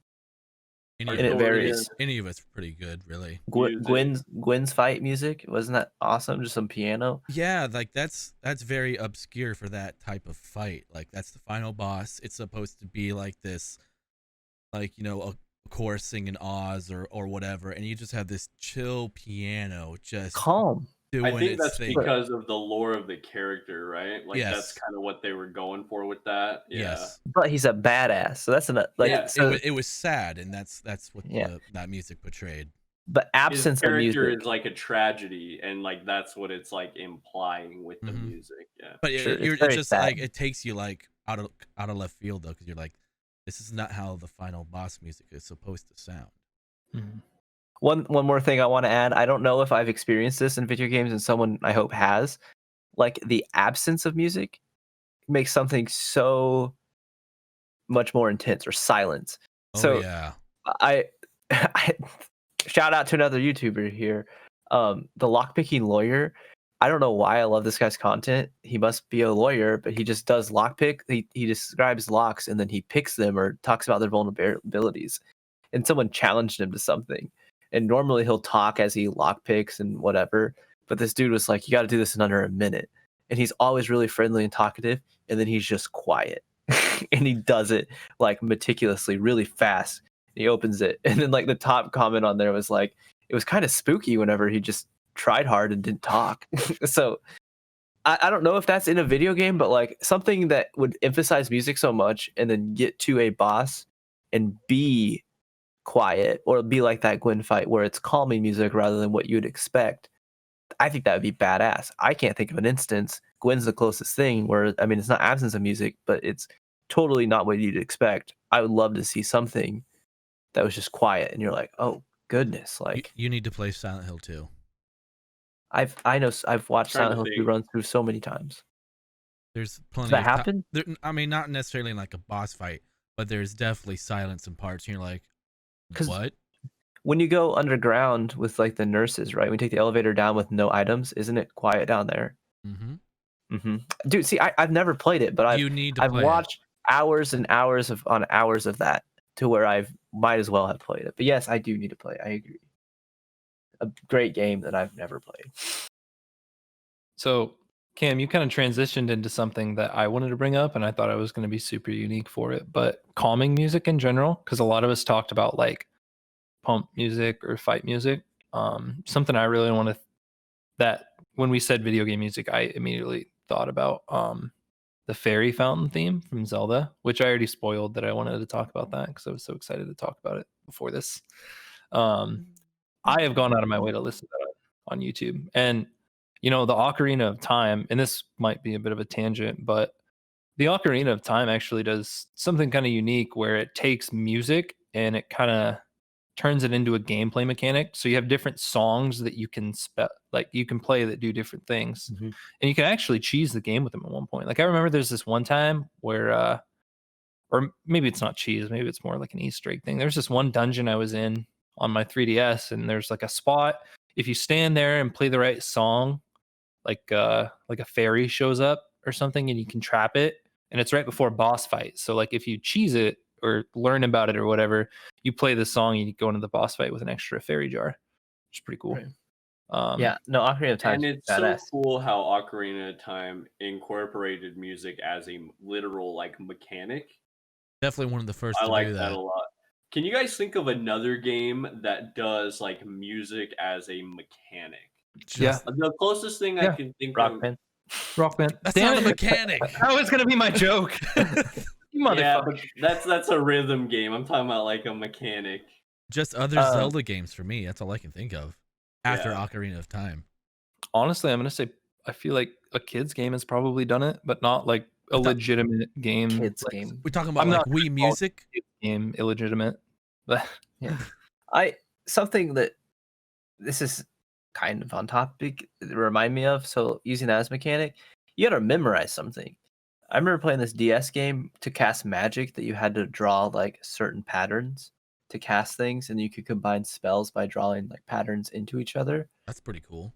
I know, and that's what that reminded me of. It's like I could never remember. So it'd be cool, like in The Legend of Zelda, if in combat you were like, oh, I need to hit like C down, left, right, up, down, whatever to play your song off. Almost like a cheat code would be, because if you were good at cheat codes, you could type that in really fast. But And I think that'd be cool to introduce that in live action, because that's how that. I could not tell you what the name of that game was, but you had to sit there and on your drawing pad, you would have to be like, oh shit, I need to draw a circle, square over, and then cast it out. Like I feel like I've seen that game too. that's a but really cool mechanic. Like writing spells. Yeah, that would be really fun if that was implemented really well in a game. Like JRPGs, man, they do it all. was it Lost Magic? That could be it. Does it have like a green cover? Yeah, actually, there's a giant green dragon. The title's Blue. I like how he DS looks game? it up. It sounds like what it could have been. Well, it was easy because Google's been listening to us. So I said DS game where you, and like the top suggested result was like DS game where you draw spells. Wow, that's wild. Yeah, They're No, it's always listening. that's been going on since like 2014. I know, but Always to listening. To that extent, yeah, to that specification. that is super wild. But yeah, that could be a topic of itself. Is just we could get lost talking about all the different unique mechanics of games. Since you were speaking of memorization for those spells, I could probably go back and start Ocarina of Time and play every song without looking at them. Tell me. Right now, Tell me tell me the Konami code. What's Konami code? That's what I was getting Up, at. It's down, like a up, cheat down, code. left, right, A, B, start. I thought it's AB start. Nope, just A, B. That's why I was doing it wrong this whole time. Yep. Um, And if it's a two-player God. game, you got to go A, B, select, start. So you move it down to the player two. Two players, whatever. I was trying to enter it on. I was playing like an emulator of Contra the other day, and I was entering it. I'm like, why is this not working? But I definitely did the AB start.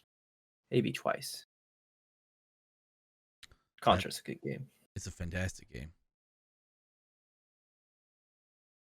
Hey, Foz, I was thinking of Contra. Sorry. you good? The only one I played is the third one. Well, that's, in my opinion, that's probably the best one. Is that the one where you start off on the green zone and It's First wild, boss. dude. The The third wall. one I is the think- Alien Wars. Yeah, it's so wild. Like it's so because like all the Contra games are pretty extra, but like the third one they just on the dial they cranked it all the way to the right. is It's the fun. first boss of the first level a wall? it's like a turtle breaks out of the wall, and you. I'm talking about like maybe it's either Contra 1 or 3 that is the Contra that I always consider Contra when I talk about Contra. Yeah, To me, it's that's Alien what I Wars talk 3. about 3. I see. I feel like Really? it might be 3. That's shocking, Zadie. I thought you'd rather have like the first one or something. I don't know. Nope, Alien Wars was perfection. They're all hard as hell. They are. Dude, Super Ghouls and Ghosts is a son of a bitch.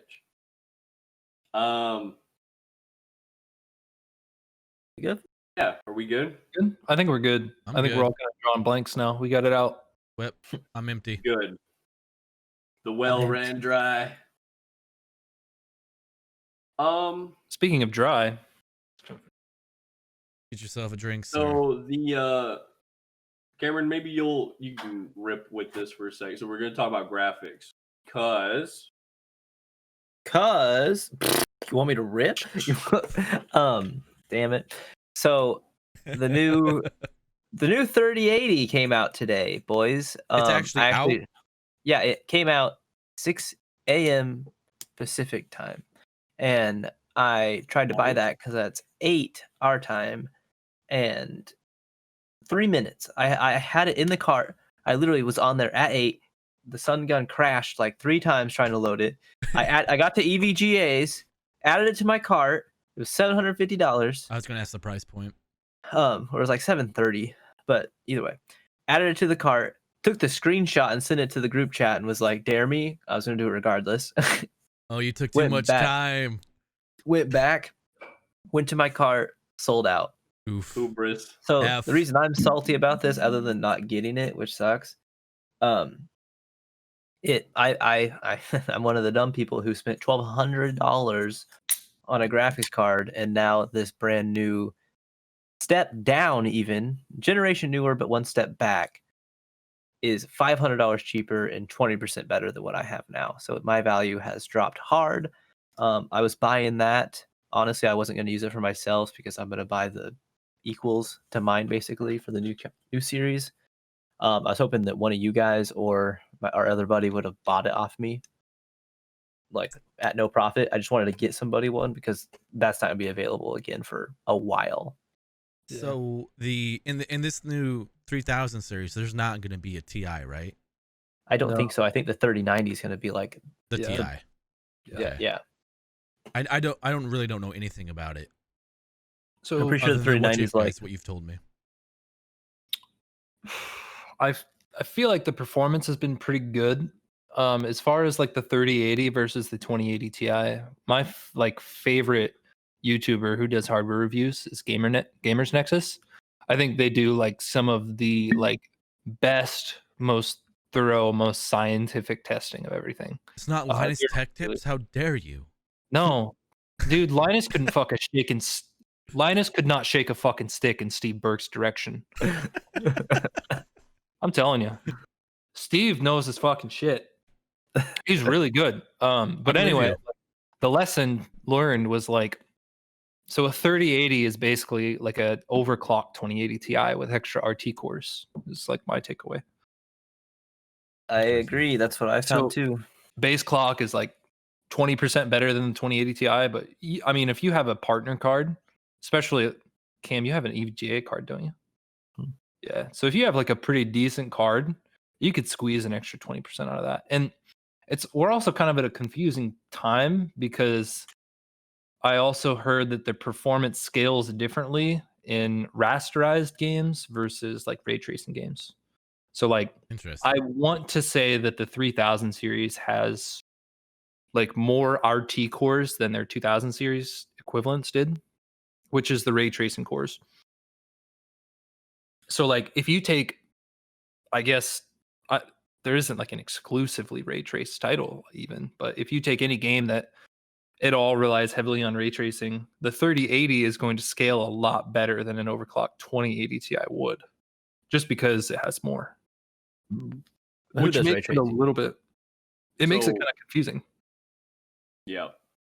And all that being said, with like the release of the new cards, I kind of wanted to ask you guys kind of, and it doesn't have to even be like good graphics, but just games that have, well, games that have really good graphics or at least a style that you really like. We could even I know that's not really graphics, but like it can still work. When I try to think of a game that has like really good graphics, I mean I think I definitely appreciate games where they have like maybe a huge open world and they still have like really good graphics as opposed to like a linear experience. Because that's easier to like make good graphics, right? If it's Mhm. like a linear experience as opposed to like a whole world and stuff like that. Mhm. So like when you create really good graphics in The Witcher compared to like Call of Duty Advanced Warfare, it's definitely a lot more of a tip of the cap when it's in The Witcher. Mhm. Um, graphics to me, it's not that they have to look good. When I'm looking at I mean, I do like, games that look really really good, like Horizon Zero Dawn. Don't get me wrong, but I'm actually looking more for something that's creative and more unique versus something that's gonna blow my socks off because it looks so realistic. Like games with hand painted backgrounds or Ori and the Blind Forest. Beautiful Oh, game. Beautiful game. Hollow Knight, Cuphead. Beautiful game. That was all hand drawn. Like that was all animation. Can you talk about old Resident Evil games? And how god awful and dog shit they look. Yeah, but the backgrounds, I love the They they were good. They were pre-rendered backgrounds that looked really good I love for those. for its time. Obviously not now, but and like I said, unique. So like games like the Octopath Traveler, it's like this 8-bit like 3D look that you don't really see in a lot of other games, and it's so unique and it's very crisp and it just looks really really good. I feel almost kind of 3D or something in that Yeah. game. Yeah, that is very greatly unique. Yeah. So that's what I look for, something that's unique and different versus Mhm. realistic and gonna blow me next gen graphics. So Definitely On the- appreciate that. on the topic of next gen graphics, I kind of feel like we're getting close to or up against like kind of an upper limit of game graphics. We're not at the upper limit because games could still be better. They're not perfect, but like we're just nickel and diming performance at this point a little bit. Like each new game that comes out is pretty good, but like have you really considered graphics as like an important quality in a new game recently? Because I feel like games, the graphics are like good enough rather than like a metric to measure them on. It's just like a check mark. And I feel like I care less and less these days because like Space Engineers is they don't have great graphics. Some of the most popular games out right now are like Fortnite, Fall Guys. I I think I mean, agree, Stan. I get what you're saying, and I think I definitely agree. What about you any guys? I want to. well, I wanted to make a quip about it because I was gonna say like let's think of Tomb Raider because I love the new Tomb Raider games. Beautiful games. Those I look just really want to say, good. I mean, it's one thing to go from square boob to round boob. It's another thing to go from like, Doom 16 to Doom Eternal. That's not square Not too boob big to of a deal. round boob type transition. That's not going to get me too hot and bothered. That's just like the box is checked. Square boob to round boob. That's the benchmark, man. It is. It I mean, is. See, that would have been a really exciting transition. I mean, can you imagine? Like, I don't know, when did they? That was like a '90s thing, wasn't it? Late 90s, early 2000s. The old Tomb Raiders. Yeah, the old Yeah. Tomb Raider. Yeah. So, like, can you imagine like running Tomb Raider on like Windows Millennium Edition, whatever, like a garbage graphics card, and like you upgrade to like Windows? I think XP would be like the next one worth upgrading to after ME, and like getting a better graphics card and playing a better Tomb Raider and just like having your socks blown off. I haven't had socks are not blown off these days. They're not. They stay on. Well, so Socks on. something I want to say is, where do you go from the graphics? So that's the thing. Like But- we've been playing Control, and Control, the craziest thing and my favorite thing about Control is how much shit just is in the game and then just gets broken. It's like I remember watching a YouTube video of like I talk about YouTube way too much. I remember watching a YouTube video before I was like a big into computer games, and they were talking about some new game, and they're like, "Here's a stack of cups. We're gonna shoot that stack of cups, and it falls over, Mhm. and like, or we could do it this way, and it breaks into like 3 pieces, and they do it again and again until it's like, then they all broke. They were all They were all an actual cup. They were all its own individual object, and it happened. So I think that, like, so sorry, back to Control. Like everything breaks. Like it's awesome. The environmental destruction is amazing, and I'm not getting at that's what I'm looking for, but more objects in the game. I don't know if that equals to better graphics or something, but that's what really impresses me in a game. And if you've ever seen the subreddit Simulated, I think is what it is, they yeah. they do simulations. So obviously they rendered something, and it took a lot of processing power and a long time to make that GIF that they end up using. But I think that eventually games will be like that. Like there's just going to be so many things to interact with, or not. I mean, fuck off and don't do it. But I think that you look at the table and knock over a water bottle, you're going to see water spill out of that thing eventually, because like we're going to get that far to start rendering just every little detail, and then the engines are going to get so much crazier. It's going to be like, that's really carpet. There's really like strands of hairs in those carpet. I mean, there literally are rendering strands of hair in games right now. They are. Yep. Why would they not render the textures, like literal textures, not like video game reference, but like the hairs in the carpet, the threads on the cloth, you know? I think eventually they will get that crazy, because we're going to hit that peak where it can't look any better. And I mean, the way it's going now, I mean, Stan said square boob to round boob. I mean, 10 years from now, are we going to be rendering the grass in the ground, every single blade? I mean, I feel like there's Skyrim mods out there I feel like we're that close make to that that now. game. Exactly. So we're going to start rendering everything. And you're going to shoot a book. That book's going to land on a certain page with text on that certain page. Like that is the kind of crazy stuff I want to see in a video game. Like they're going to just end up simulating real life. And here we are, we're actually Sims. I want ray traced simulations of the lusty Argonian maid. There you go. I want that He book. wants to see the raised letters of the ink on the page in VR. Yeah. I need to feel He like also I'm actually wants. touching He those also stick wants the pages. next one with pictures. Yeah. Yes, sir. Go ahead. You in the back. So Go ahead, Paul. Cam, you were mentioning ray tracing in games. Have you turned it on in Control? Yeah. And I didn't really notice too bad of a drop. But the thing is, I was reading, and it was, I'm not sure where I saw it, but people were saying that it looked phenomenal with ray tracing on. so I was going to say that, I mean, I tried to stand in a place with a lot of light. Mhm. And so I guess back to the original topic at hand, I care about graphics. Obviously, I spent fucking $1,200 on a card. Sorry to say Rip. that twice. Yeah, rip. That's silly. Stupid decision now. It's like $200 now. Not that bad. I'll But give you 50 bucks. you're hurting my feelings, Zidane. So I do really appreciate graphics, and I like graphics. And I turned on ray tracing in there, and I was just kind of like, okay, because I think we are kind of towards that peak. Control is one of the best looking games I've played. Like that and Red Dead on my computer, Red Dead 2. Oh, that was phenomenal. Yeah, those look amazing. Sekiro looks really good, but you can't get the frames out of it. So Where I was going with that, but yeah, I think that I don't know where I was going. Sorry. The train left.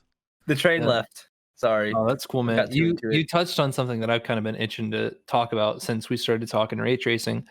I feel like ray tracing is kind of a step in the direction of what you were talking about. Like eventually we are going to get to like entire simulated environment, like fibers in the carpet being simulated. I think ray tracing is a step. What we have to do to get there, I think, is step out of our current model of drawing graphics. So like rasterization is like you basically, and I don't know how this all really works, but basically rasterization is just the process of like taking all the objects, like I guess over like laying textures over and doing your processing or whatever, and then mapping whatever image you come up with to like an area made of pixels. And that's how you find out what to tell the screen to do. It's like you do all the math, and then that tells you what pixels need to be what color. Ray tracing actually changes that model. It is closer to simulating an object in physical space and how light would interact with that object. Yep. That's the direction we have to go, where we're actually, rather than creating like 3D models of things and then just drawing them as pictures, we actually need to simulate like that environment in the way that, you know, the actual physics of the environment are happening, like how photons are bouncing around, like how things are interacting with each other. And I mean, there's a lot of stuff that's going to go into that. That's going to be a huge thing. I still So feel. when we talked about, go ahead, Zayn. I was just gonna say we're really close to that. I feel like we're on the cusp. I don't. Yeah. I don't. at all. When you guys talked about ray tracing, it kind of made me think of something. And I don't think this about ray tracing, but I do think this about other aspects. I think a lot of graphic stuff, and I use this word a lot, I guess, but like, I think a lot of graphic stuff that they have right now is kind of gimmicky, and it's like they're trying We to. use that word th- too much. It That's is what gimmicky though. That's what I just. I know. That's what I just said, Cameron. Is that I know. use it It's too so much. funny. Anyways, my question for you guys is that like I feel like a lot of it is gimmicky just to like sell money and stuff, or sell money, sell it to make money. What do you think about that? Like, because some of it, like I said, ray tracing is good, but like some of it, I'm just like, you could probably live without that. Yeah, So- I didn't buy that card for ray tracing. I bought that card to run games to look beautiful in 2K 144 hertz. Like, I didn't buy it because of ray tracing. I'm sure there are people out there that think this, which I'm sure. I mean, and as the cards get newer, it looks like they are going towards this to be our new norm. And they buy it for others, and they buy these cards like because of these other stuff that's like added in there. I think like not everybody, like you said, not you, but like other people. I think that is like the reason that they would buy it. So I agree with you. I feel like a lot of those things are just gimmicks, and like, yeah, that's a good point. Ray tracing is good, but good technology needs to be launched in an environment that can support it. And I don't think ray tracing was. Like, how long did we wait for any collection of games that actually support ray tracing? Like, I'm still waiting on. Quite some I don't time.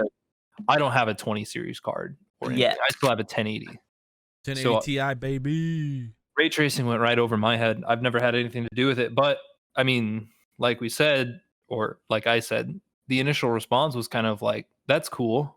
Where's the games for it? Like, the 20 series, if I remember correctly, launched without a single ray tracing title Pretty to much. even feature. They basically That's they so launched funny. it with That's a so card and an funny. SDK. That was it. So I just don't think that. the only game that I've seen that I was like, wow, ray tracing, it's been Minecraft. Like, that's the only game that's impressed me with ray tracing. Fucking Minecraft. Dude, I think, like, I've seen the ray trace version of Minecraft. It looks like oversaturated garbage. No, dude, the reflections are actually insane. Yeah, the reflections are super cool, but it's super just. Bleh. It is Stan, bright. I think Zeus Stan, is I the think winner. sometimes it gets like they take it in like a totally different direction where like the game is not even like the original like design of how the game was meant to be looked upon is like different, and it's not good. Like Or, like- what you're saying with Minecraft, like I agree with that, and they do that like with games sometimes to where it's just like, ugh, I liked it the way it was, man. Yeah. So I feel like my biggest complaint with like ray trace Minecraft from what I've seen is that it looked like the brightness was up to 300% in some places. Too much. And it was like 2 in others. Like, there were some places that were just so violently contrasted. It looked like your kid got into the settings on the TV and maxed it out. I wasn't a Brightness fan. all the way up with the contrast all the way up. Yeah. Do you guys ever mess with that stuff? I do that with the TV in my bedroom. Like, that was sometimes- that was such a good like No, I never did. example of something. Ken Like, just did it. that was amazing. Contrasted. Yeah, right. So like the TV in my bedroom, I like to play stuff when I go to sleep sometimes. So I'll go into the settings and like turn the backlight all the way down and turn the brightness all the way down. And it's nasty what you can do to a picture by messing with those. And like, you know, pre-recording, we were all messing with our settings, trying to get our cameras working. There's a lot of ways to get color wrong, and Oh yeah. if you were I to think- get it right, I think my thing, I don't know if it's just having color and not having just a dark background, but I think that messing with my settings really helped how this looks. it did. Yeah, Like I mean, I can really see the sparkle in your eyes, boo. Did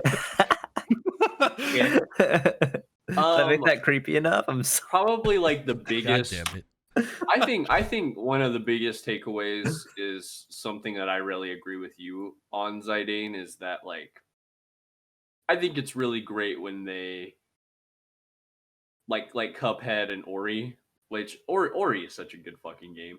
But like when they really wow you, not with like the detail and the graphics, but like they really do something special with it.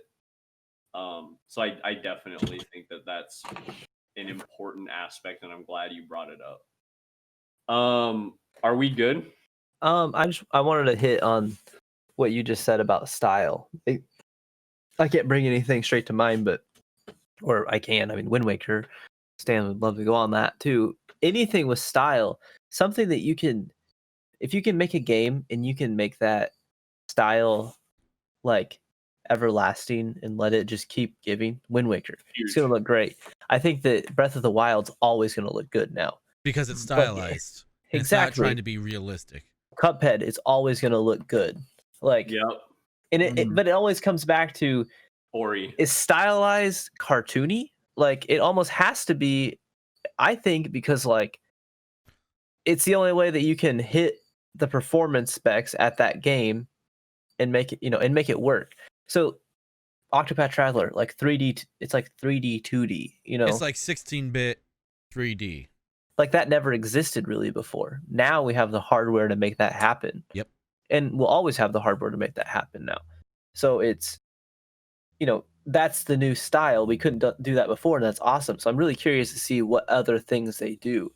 I know I've seen like some Kickstarter game that was trying to do something similar to Octopath Traveler, where they were making like 2D things with a lot of layers. So it had that 3D feel, but it's like, we don't have the technology to make that happen in a video game. And I'm kind of excited to see what the new stylized stuff will be.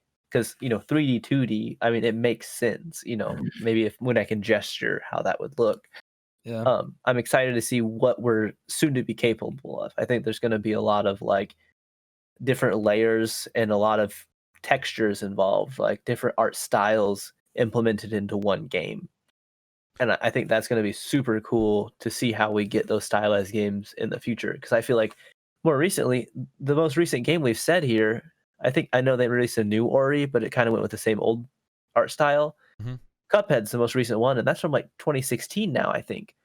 And that's just very cartoon and simple. What's going to be the new innovation? I mean, Octopath Traveler, that is relatively new, but I think that's I don't- older than Cuphead. I think maybe the So- same time. I'm not sure. Relative. So I what can is going to do be it. that new stylized art style that pushes the hardware also? I mean, I'm really excited to see what that's going to be. 3D movies didn't take off. What it's Square boob, hopefully. round boob. Are we going to start wearing 3D glasses at our computers to play video games? No. Well, 3DS is a thing, but that sucks.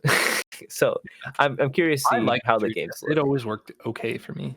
Like people bought the 3DS. They're like, they turned it on for like 5 seconds. They're like, oh, that's cool. Turned it off and never turned it back on again.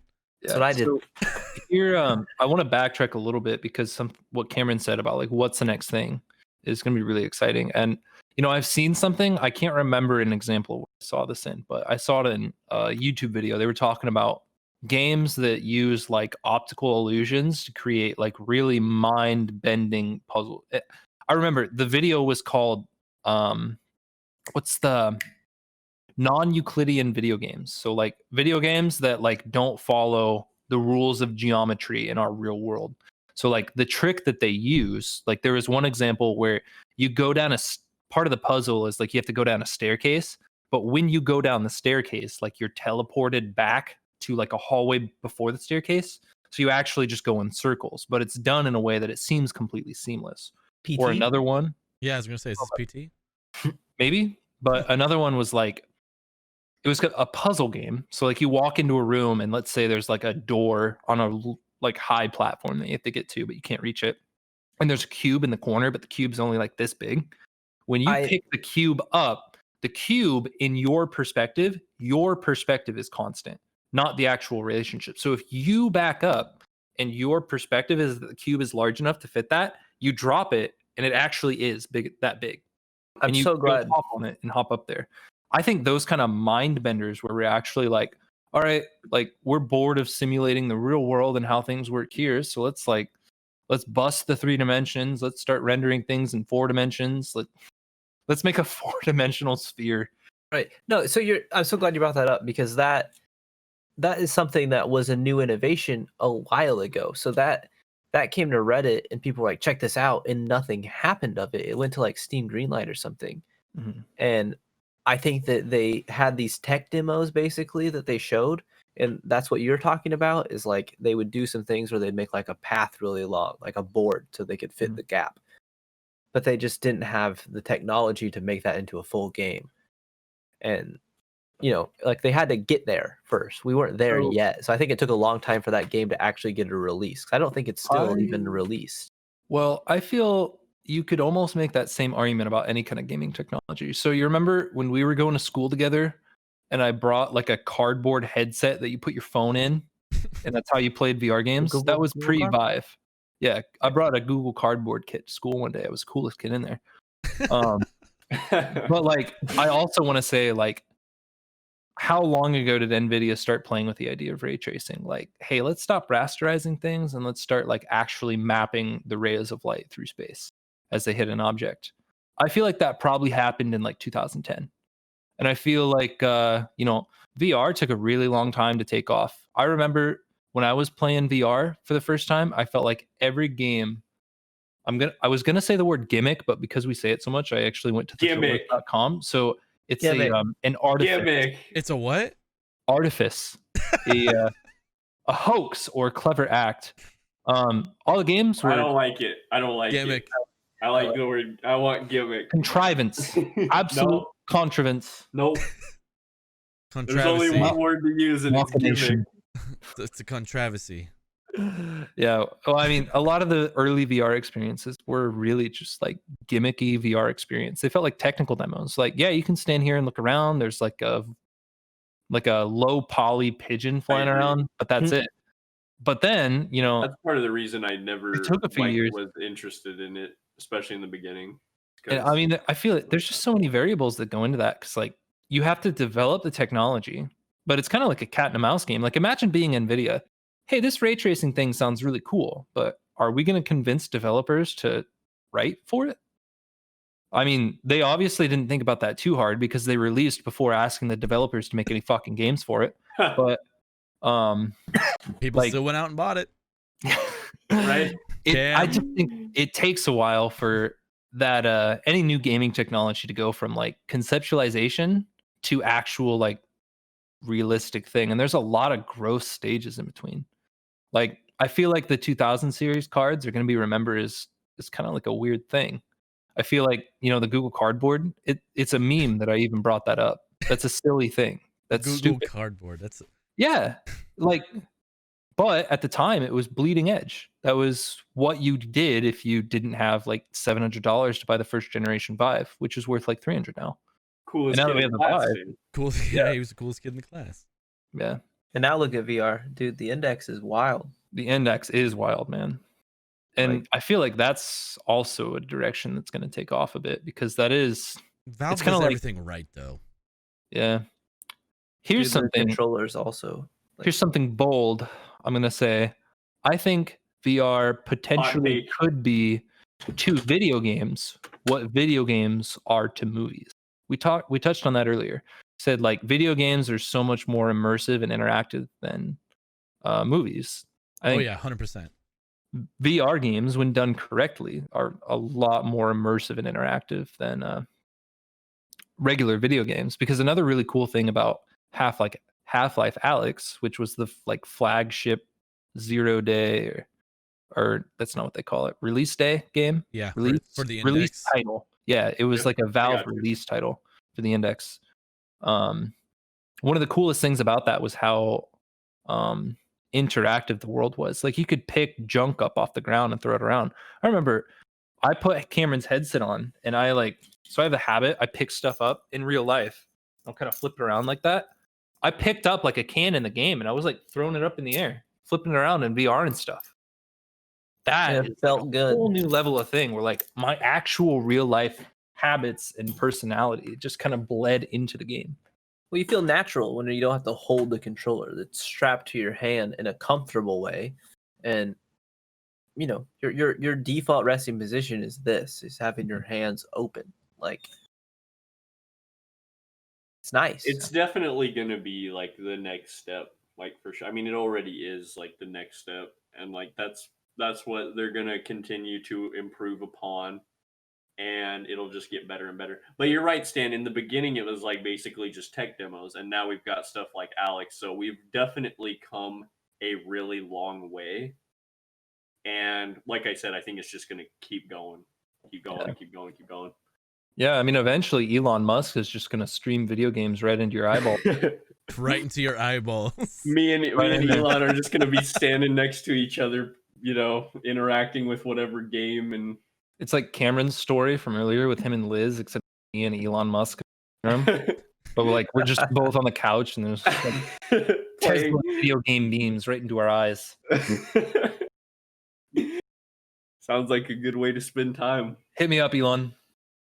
Yeah, come on the stream. We'd love to have you. I don't know. That was ambitious. No, it's not. I'm tweeting him. We're making an 8-Bit Opinions Twitter. Follow us at 8-Bit Opinions. No hyphen. We want to tweet Elon Musk, but we have to make a Twitter first. I feel like that's our first sign. We might not be ready for that. No, I'm ready. He's gonna like us. We just post memes, dude. That's how, and we get a bunch of followers. It's fine. I'll tattoo the Tesla somewhere on my body. I don't think probably that's my gonna leg, work. if you bring me one. Our town has a charger on the square. We're 5,000 people, but we will we'll charge a Tesla here. I don't think there's a charger in all of its own. If you come over here, I'll pick up a car battery and some jumper cables, and we'll see what we can do. I don't think there's a charger in all Iowa. There is one on our square. It's the silliest thing.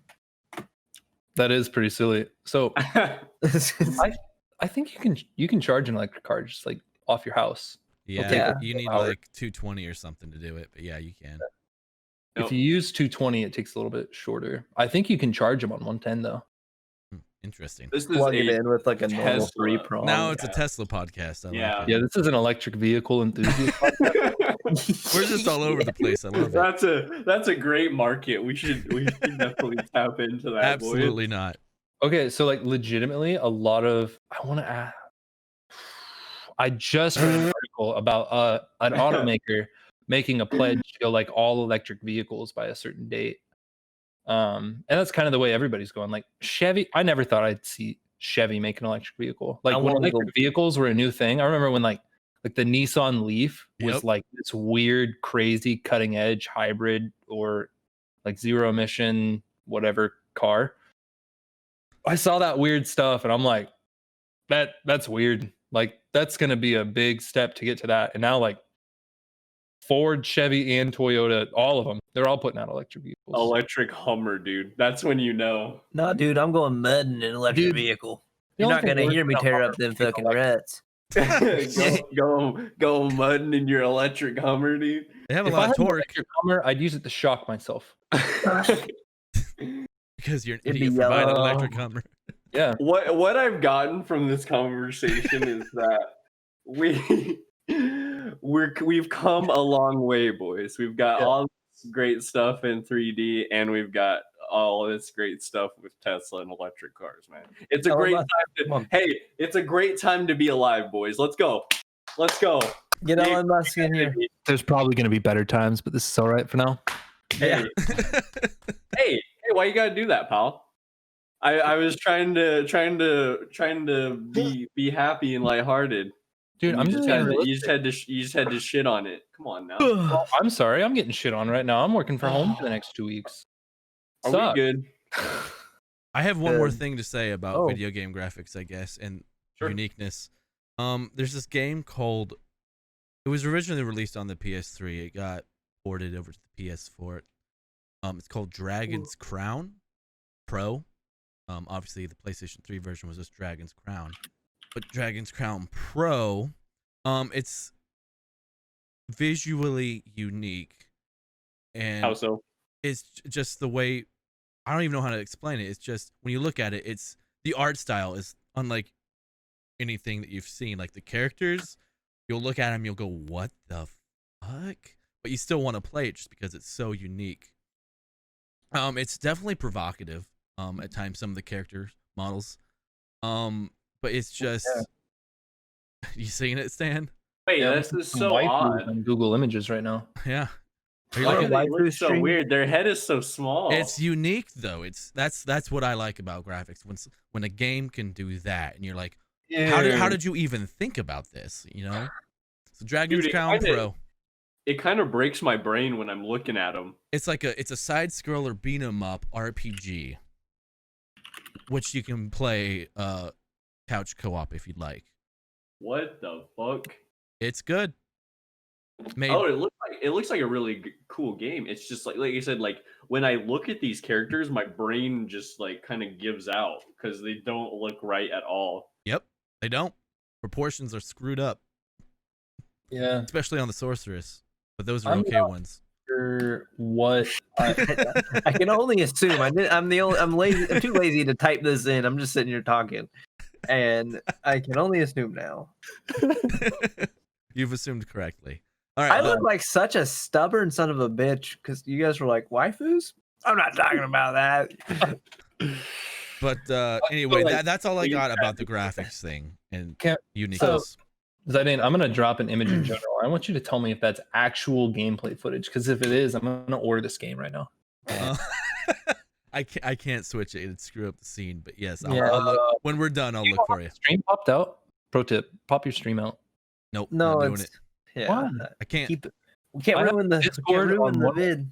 Can't do it. He uses Discord to record the stuff. Insider edition. But one more comment on Dark Souls on fucking graphics is I do not think that graphics really matter.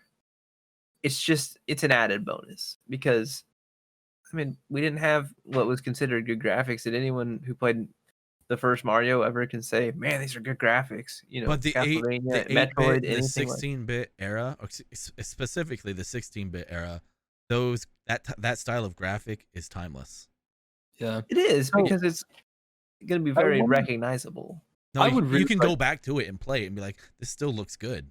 Yeah, it's Sound- fine to play. It's you don't get encumbered by the graphics because if you go back to something like early 2000s, the graphics could almost like ruin it for you and make it almost not like you don't want to play it. I really like the art direction and look of Super Mario Sunshine a lot. Right. Like I It's think like it's a pretty basic like Mario look and everything. I'm kind of getting off with what you guys are saying, but I wanted to say that because you guys talking about Mario and it reminded me. Like the one on the 64 does not look good like at all. Like and now it just looks super scuffed. But does. like the old cartridge games like they look really good. Like you said, even now. But when I thought of Super Mario Sunshine, I do think that one like is really unique and good looking. It's been a long time since I can't reference that, but what I said was almost hypocritical saying a video game or is hypocritical saying the graphics can ruin, the experience in a game. But if it encumbers how your gameplay goes, then yeah, I think the graphics could ruin a game. But you can go back to like So- what you said and go play an old game like that. Cam, can you give me an example fine. of a game where the graphics did ruin it for you? Or can I'm trying- anybody? Yeah, I'm trying Does to anybody think have of anything something in like mind? that. Because I can't Like- really think of anything either. I don't think I've ever played anything that bad. Silent Hill 1. Yeah, Morrowind. Oh god, Silent Hill Morrowind? was horrible. So go play like Morrowind. Morrowind. is Morrowind really- was that bad. The worst part about Morrowind was the combat system, and I'll take that to my grave. That's rolling. That's just dice rolling, but in a first-person attack. I think That's dice cool. rolling, but it's all rigged against you.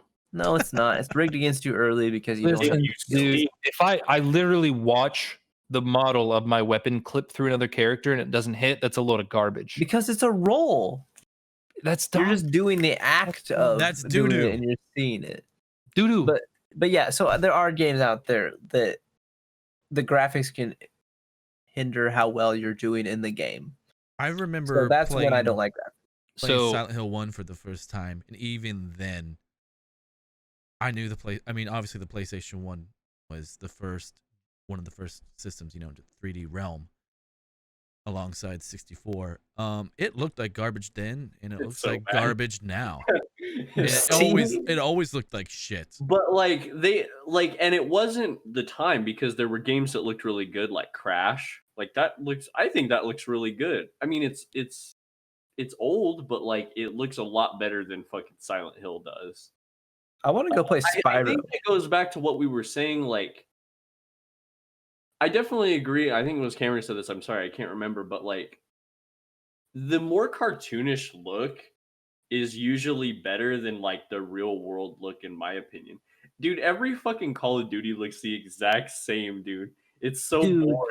It's so fucking boring. No, the newest Call of Duty looks so good. You know what that's Like, Are we going to be able Yes, to say dude. that in 10 years? no. I hope, yeah.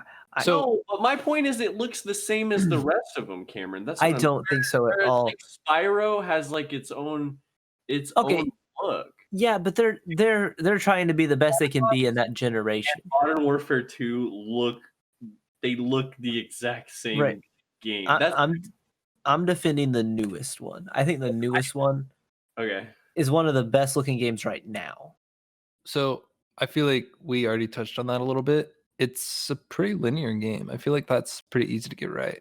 Yeah, And it is- Foss said that open world's more impressive than something like that. But About the actual graphics, guys, I'm talking about the way it's arts, like it's artistic design. That's what I'm talking yeah, about. no, I agree. They don't have a very good design. They're going for graphics. They're going for we have good graphics. They're going for like realistic kind of. But So- so Cameron, what you said about, looking at the latest Call of Duty in consideration of some of the other ones, I'd like to know, or I would like to ask someone who played the first Mario and say like, wow, this is really cool. Like, is it really good, or is it all just relative? Like, in Well- 10 years, are we going to watch this and be like, you guys are talking about games that look like absolute assholes. Shut up. No, I think in 10 years that you can still sit down, you'll sit there and play Mario, and it's going to be just as fun as it is right now because you're always going to look there and go, Yeah. that's Mario. I'm hitting that block. They're distinguished. There's not that issue of graphics where I can't even distinguish what the hell I'm looking at right now. It's always that 8-bit era or whatever is going to be, you're going to recognize the sprites. You're going to get each individual thing. It's colorful. It's pretty, like in its own sense. But there's old games where you could look off in the distance, and now we have to worry about render distance and whatever, and it's going to be a blob. So that's something you have to worry was about. a really bad game for render distance. If Yeah, memory so- serves correctly, that was awful. You're not rendering very far in Mario, but you're going to know everything on the screen. Well, you're only rendering in two directions in Mario. Yeah. Yeah. I just, it is all very, very relative. So I just feel like, there are things that, we're probably overlooking now that in 10 years, we're going to laugh at ourselves for not making fun of. Like, the big one that comes to mind that, personally, I think this is going to go down in history as one of the worst artifacts of the rasterization process, or however you call that, is aliasing.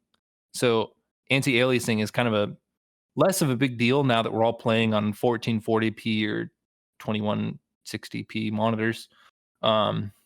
But like that kind of blurry pixely line, Mm-hmm. I think that's going to be a thing of the past. And, maybe in a few years when that's a thing of the past, we're going to look back at that and like, that is such a, like, what's the word I'm looking for? Something that breaks your immersion. Like I don't know. gimmick. Yeah, that's the word. But Dude, that's the word for ever. Gimmick is, you can use the word gimmick to describe anything ever. it's an Yeah, artifact. Okay. It's an artifice. Yes. But hate I mean, that, artifice. here's the word. thing, in 20 years, we're probably going to get laughed at for playing video games on a flat monitor. Probably gonna be like, Right. I know. I totally get what you're how do saying. you guys like, not doing that? Like, you have the technology to at least put a phone on your face. Why aren't you doing that? Which, plot twist, Cameron and I have done that with our Vives. There's like so there's games where you can like take your monitor and display it on like a virtual TV in like a virtual reality space. And Cameron rated like that one night in World of Warcraft. I sat there for 3 hours in that damn headset and healed. And that's going to be a whole different thing when that becomes the new difference. So I think, it is obviously all relative. It always is. But that also kind of, that made me want to transition kind of maybe away from graphics and maybe just talk about environment building and how to do it wrong. Because I started sorting through my Steam library and I saw one game that like, I thought the graphics were cool. It's a VR game. The graphics were cool. The environment was cool, but it was absolutely unplayable. That game is Arizona Sunshine for VR. I was really excited about that because it was pretty early into my VR gaming on the Vive. I bought it and I had another friend with the Vive who's not Zombies, in this right? Yeah, it's a zombie shooter.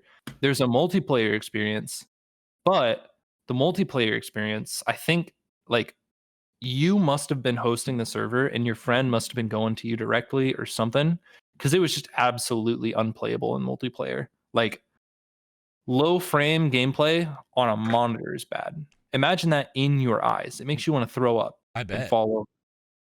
It's No thanks. awful. It was just absolutely unplayable. And it was such a good game besides that. But without that feature, it falls really short of what it could have been. It's like, you can play through the campaign, you can do like the arcades, but without like an actual social aspect to the game, it's just another technical demo of what you can do in virtual reality. Yeah, I mean, I played that too. I didn't play very much of it because I think that you really hit it on the head. Like, why that wasn't fun? And you're right. I mean, it was very just blah. We were in a desert. Yeah. Every other room was just a little bit more desert, and it was. I would go so far as to say that is the only thing they did. I mean, aside from normal human error and making a game, like, sometimes you forget a texture, like whatever game developers do that we see. But like, I really liked the mechanics. I thought the movement was like okay for the time. I'm excited that the Index has analog sticks, right? Mm-hmm. I think that would be better for movement, but I don't get motion sickness from that kind of movement in VR. Some people do. I do. Yeah. I have to teleport move, or I'm just like nauseous. I thought the like, there were a lot of things I really liked about it, like interacting with objects, like actually going up to a car, lifting the hood up with your hand and like rummaging around the trunk for ammo, taking your gun down to your hip to reload when you run out. Excuse me. That was all really cool stuff, but I mean, taking my hand down to my hip and is only going to keep me entertained for so long. Now, I would probably still be playing that game right now if I could play it with someone else. Like, you and your buddy in virtual reality screwing off, shooting zombies, especially Arizona Sunshine wasn't like a really hardcore game. It was pretty laissez-faire, where you could, like, if a zombie started getting close to you, you just like teleport away. Because it's VR, so you just like point your hand in that direction, like you're 6 feet away. That would have been really fun. So, I don't know, Foz, did you have another topic, or can I derail this? I think we've about hit our cap for this episode, guys. But I mean, hold on, Cam. But like, if there's anything else you guys want to talk about, we could still keep going. By all means, you just let me know. I want to hit on that multiplayer and VR kind of thing really quick. Sure. It's amazing to be in VR and like be next to somebody that you know in real life. So when Stan and I sit there and play Rec Room, like you set your VR to your height. So it's like I really am standing next to Stan. Like, I'm not very tall and Stan's relatively tall. Like, very immersive, huh? It is. And it's funny because I'll sit there and I'll like move around and like dance around and be dumb because, in a video game, you do those movements, but now I've got to do those movements to portray it to my friend. Mm-hmm. So it's weird if we're just standing there looking at each other, because when you talk to him, you almost look over and say, hey man, or, like we're playing Frisbee. So you're sitting there looking at the person and seeing exactly what they're doing. because the response time is going to still be the same, less than 100 milliseconds. You know that in real life, that person less than 100 milliseconds ago threw the frisbee, caught the ball, shot the arrow, whatever you were doing.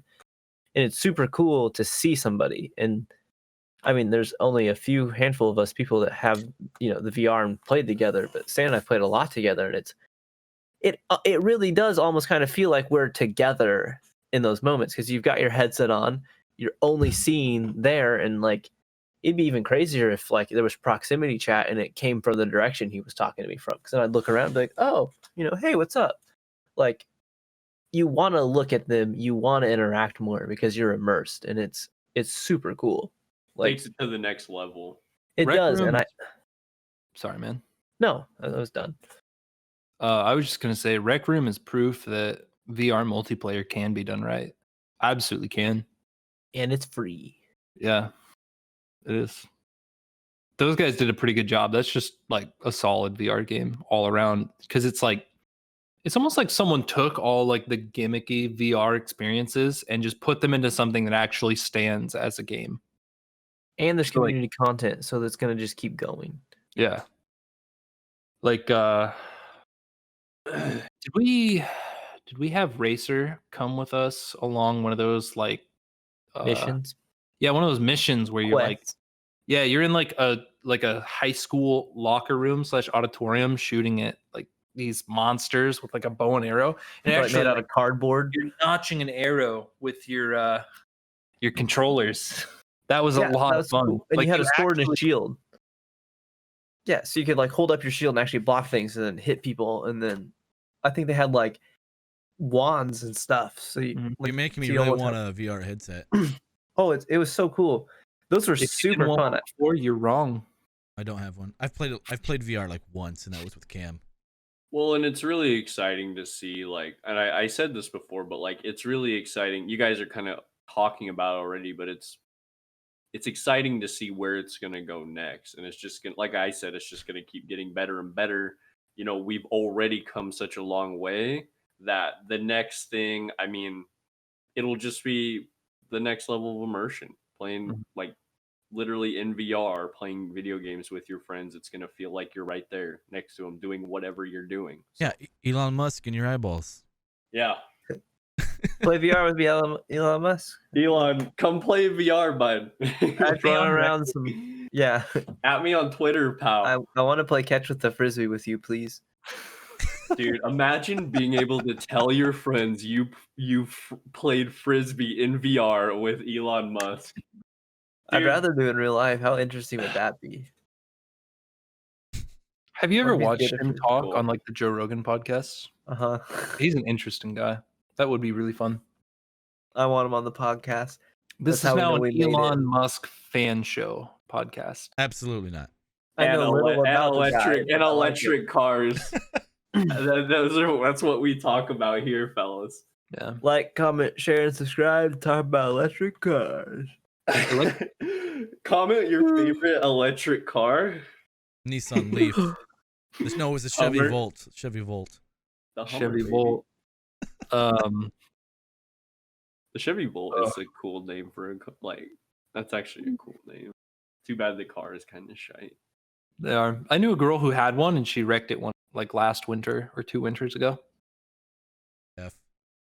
Big F. So are we good? I'm good. Solid. We're all good. Awesome. We're good. Good. Well, then that concludes the episode.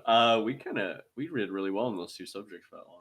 But thank you guys for taking, like every week, just taking the time to come in and talk about stuff. Always. It's a pleasure. Yeah. If anyone enjoyed, that's good too. Please make sure to comment, like, share, and subscribe Yeah. if you enjoyed. I eyeball these videos like a hawk. I've not actually watched the first two, but I will Okay. click on the first two. I'm waiting for a comment. I want to see a comment I'll come do from it. somebody, and I'm gonna be like, "Ooh, we are reaching real human beings out there. That'd be cool." And now, I'm now that crazier thing would be if someone references that I just said that I want to comment, because then I'll be like, Ooh. someone watched us for 2 hours. Someone listened to our dumbasses ramble on for 2 hours. Like, It'd be pretty amazing. So I'm not Yeah. gonna push the like, comment, subscribe rhetoric, but I will Come on, say say it faster. Like, comment, share, and subscribe. if you want to see me, all you have to do is hit the subscribe button. That's all you have to do, and like you get more of this. I see enough. I see enough. Click of the you. What a deal, Stan.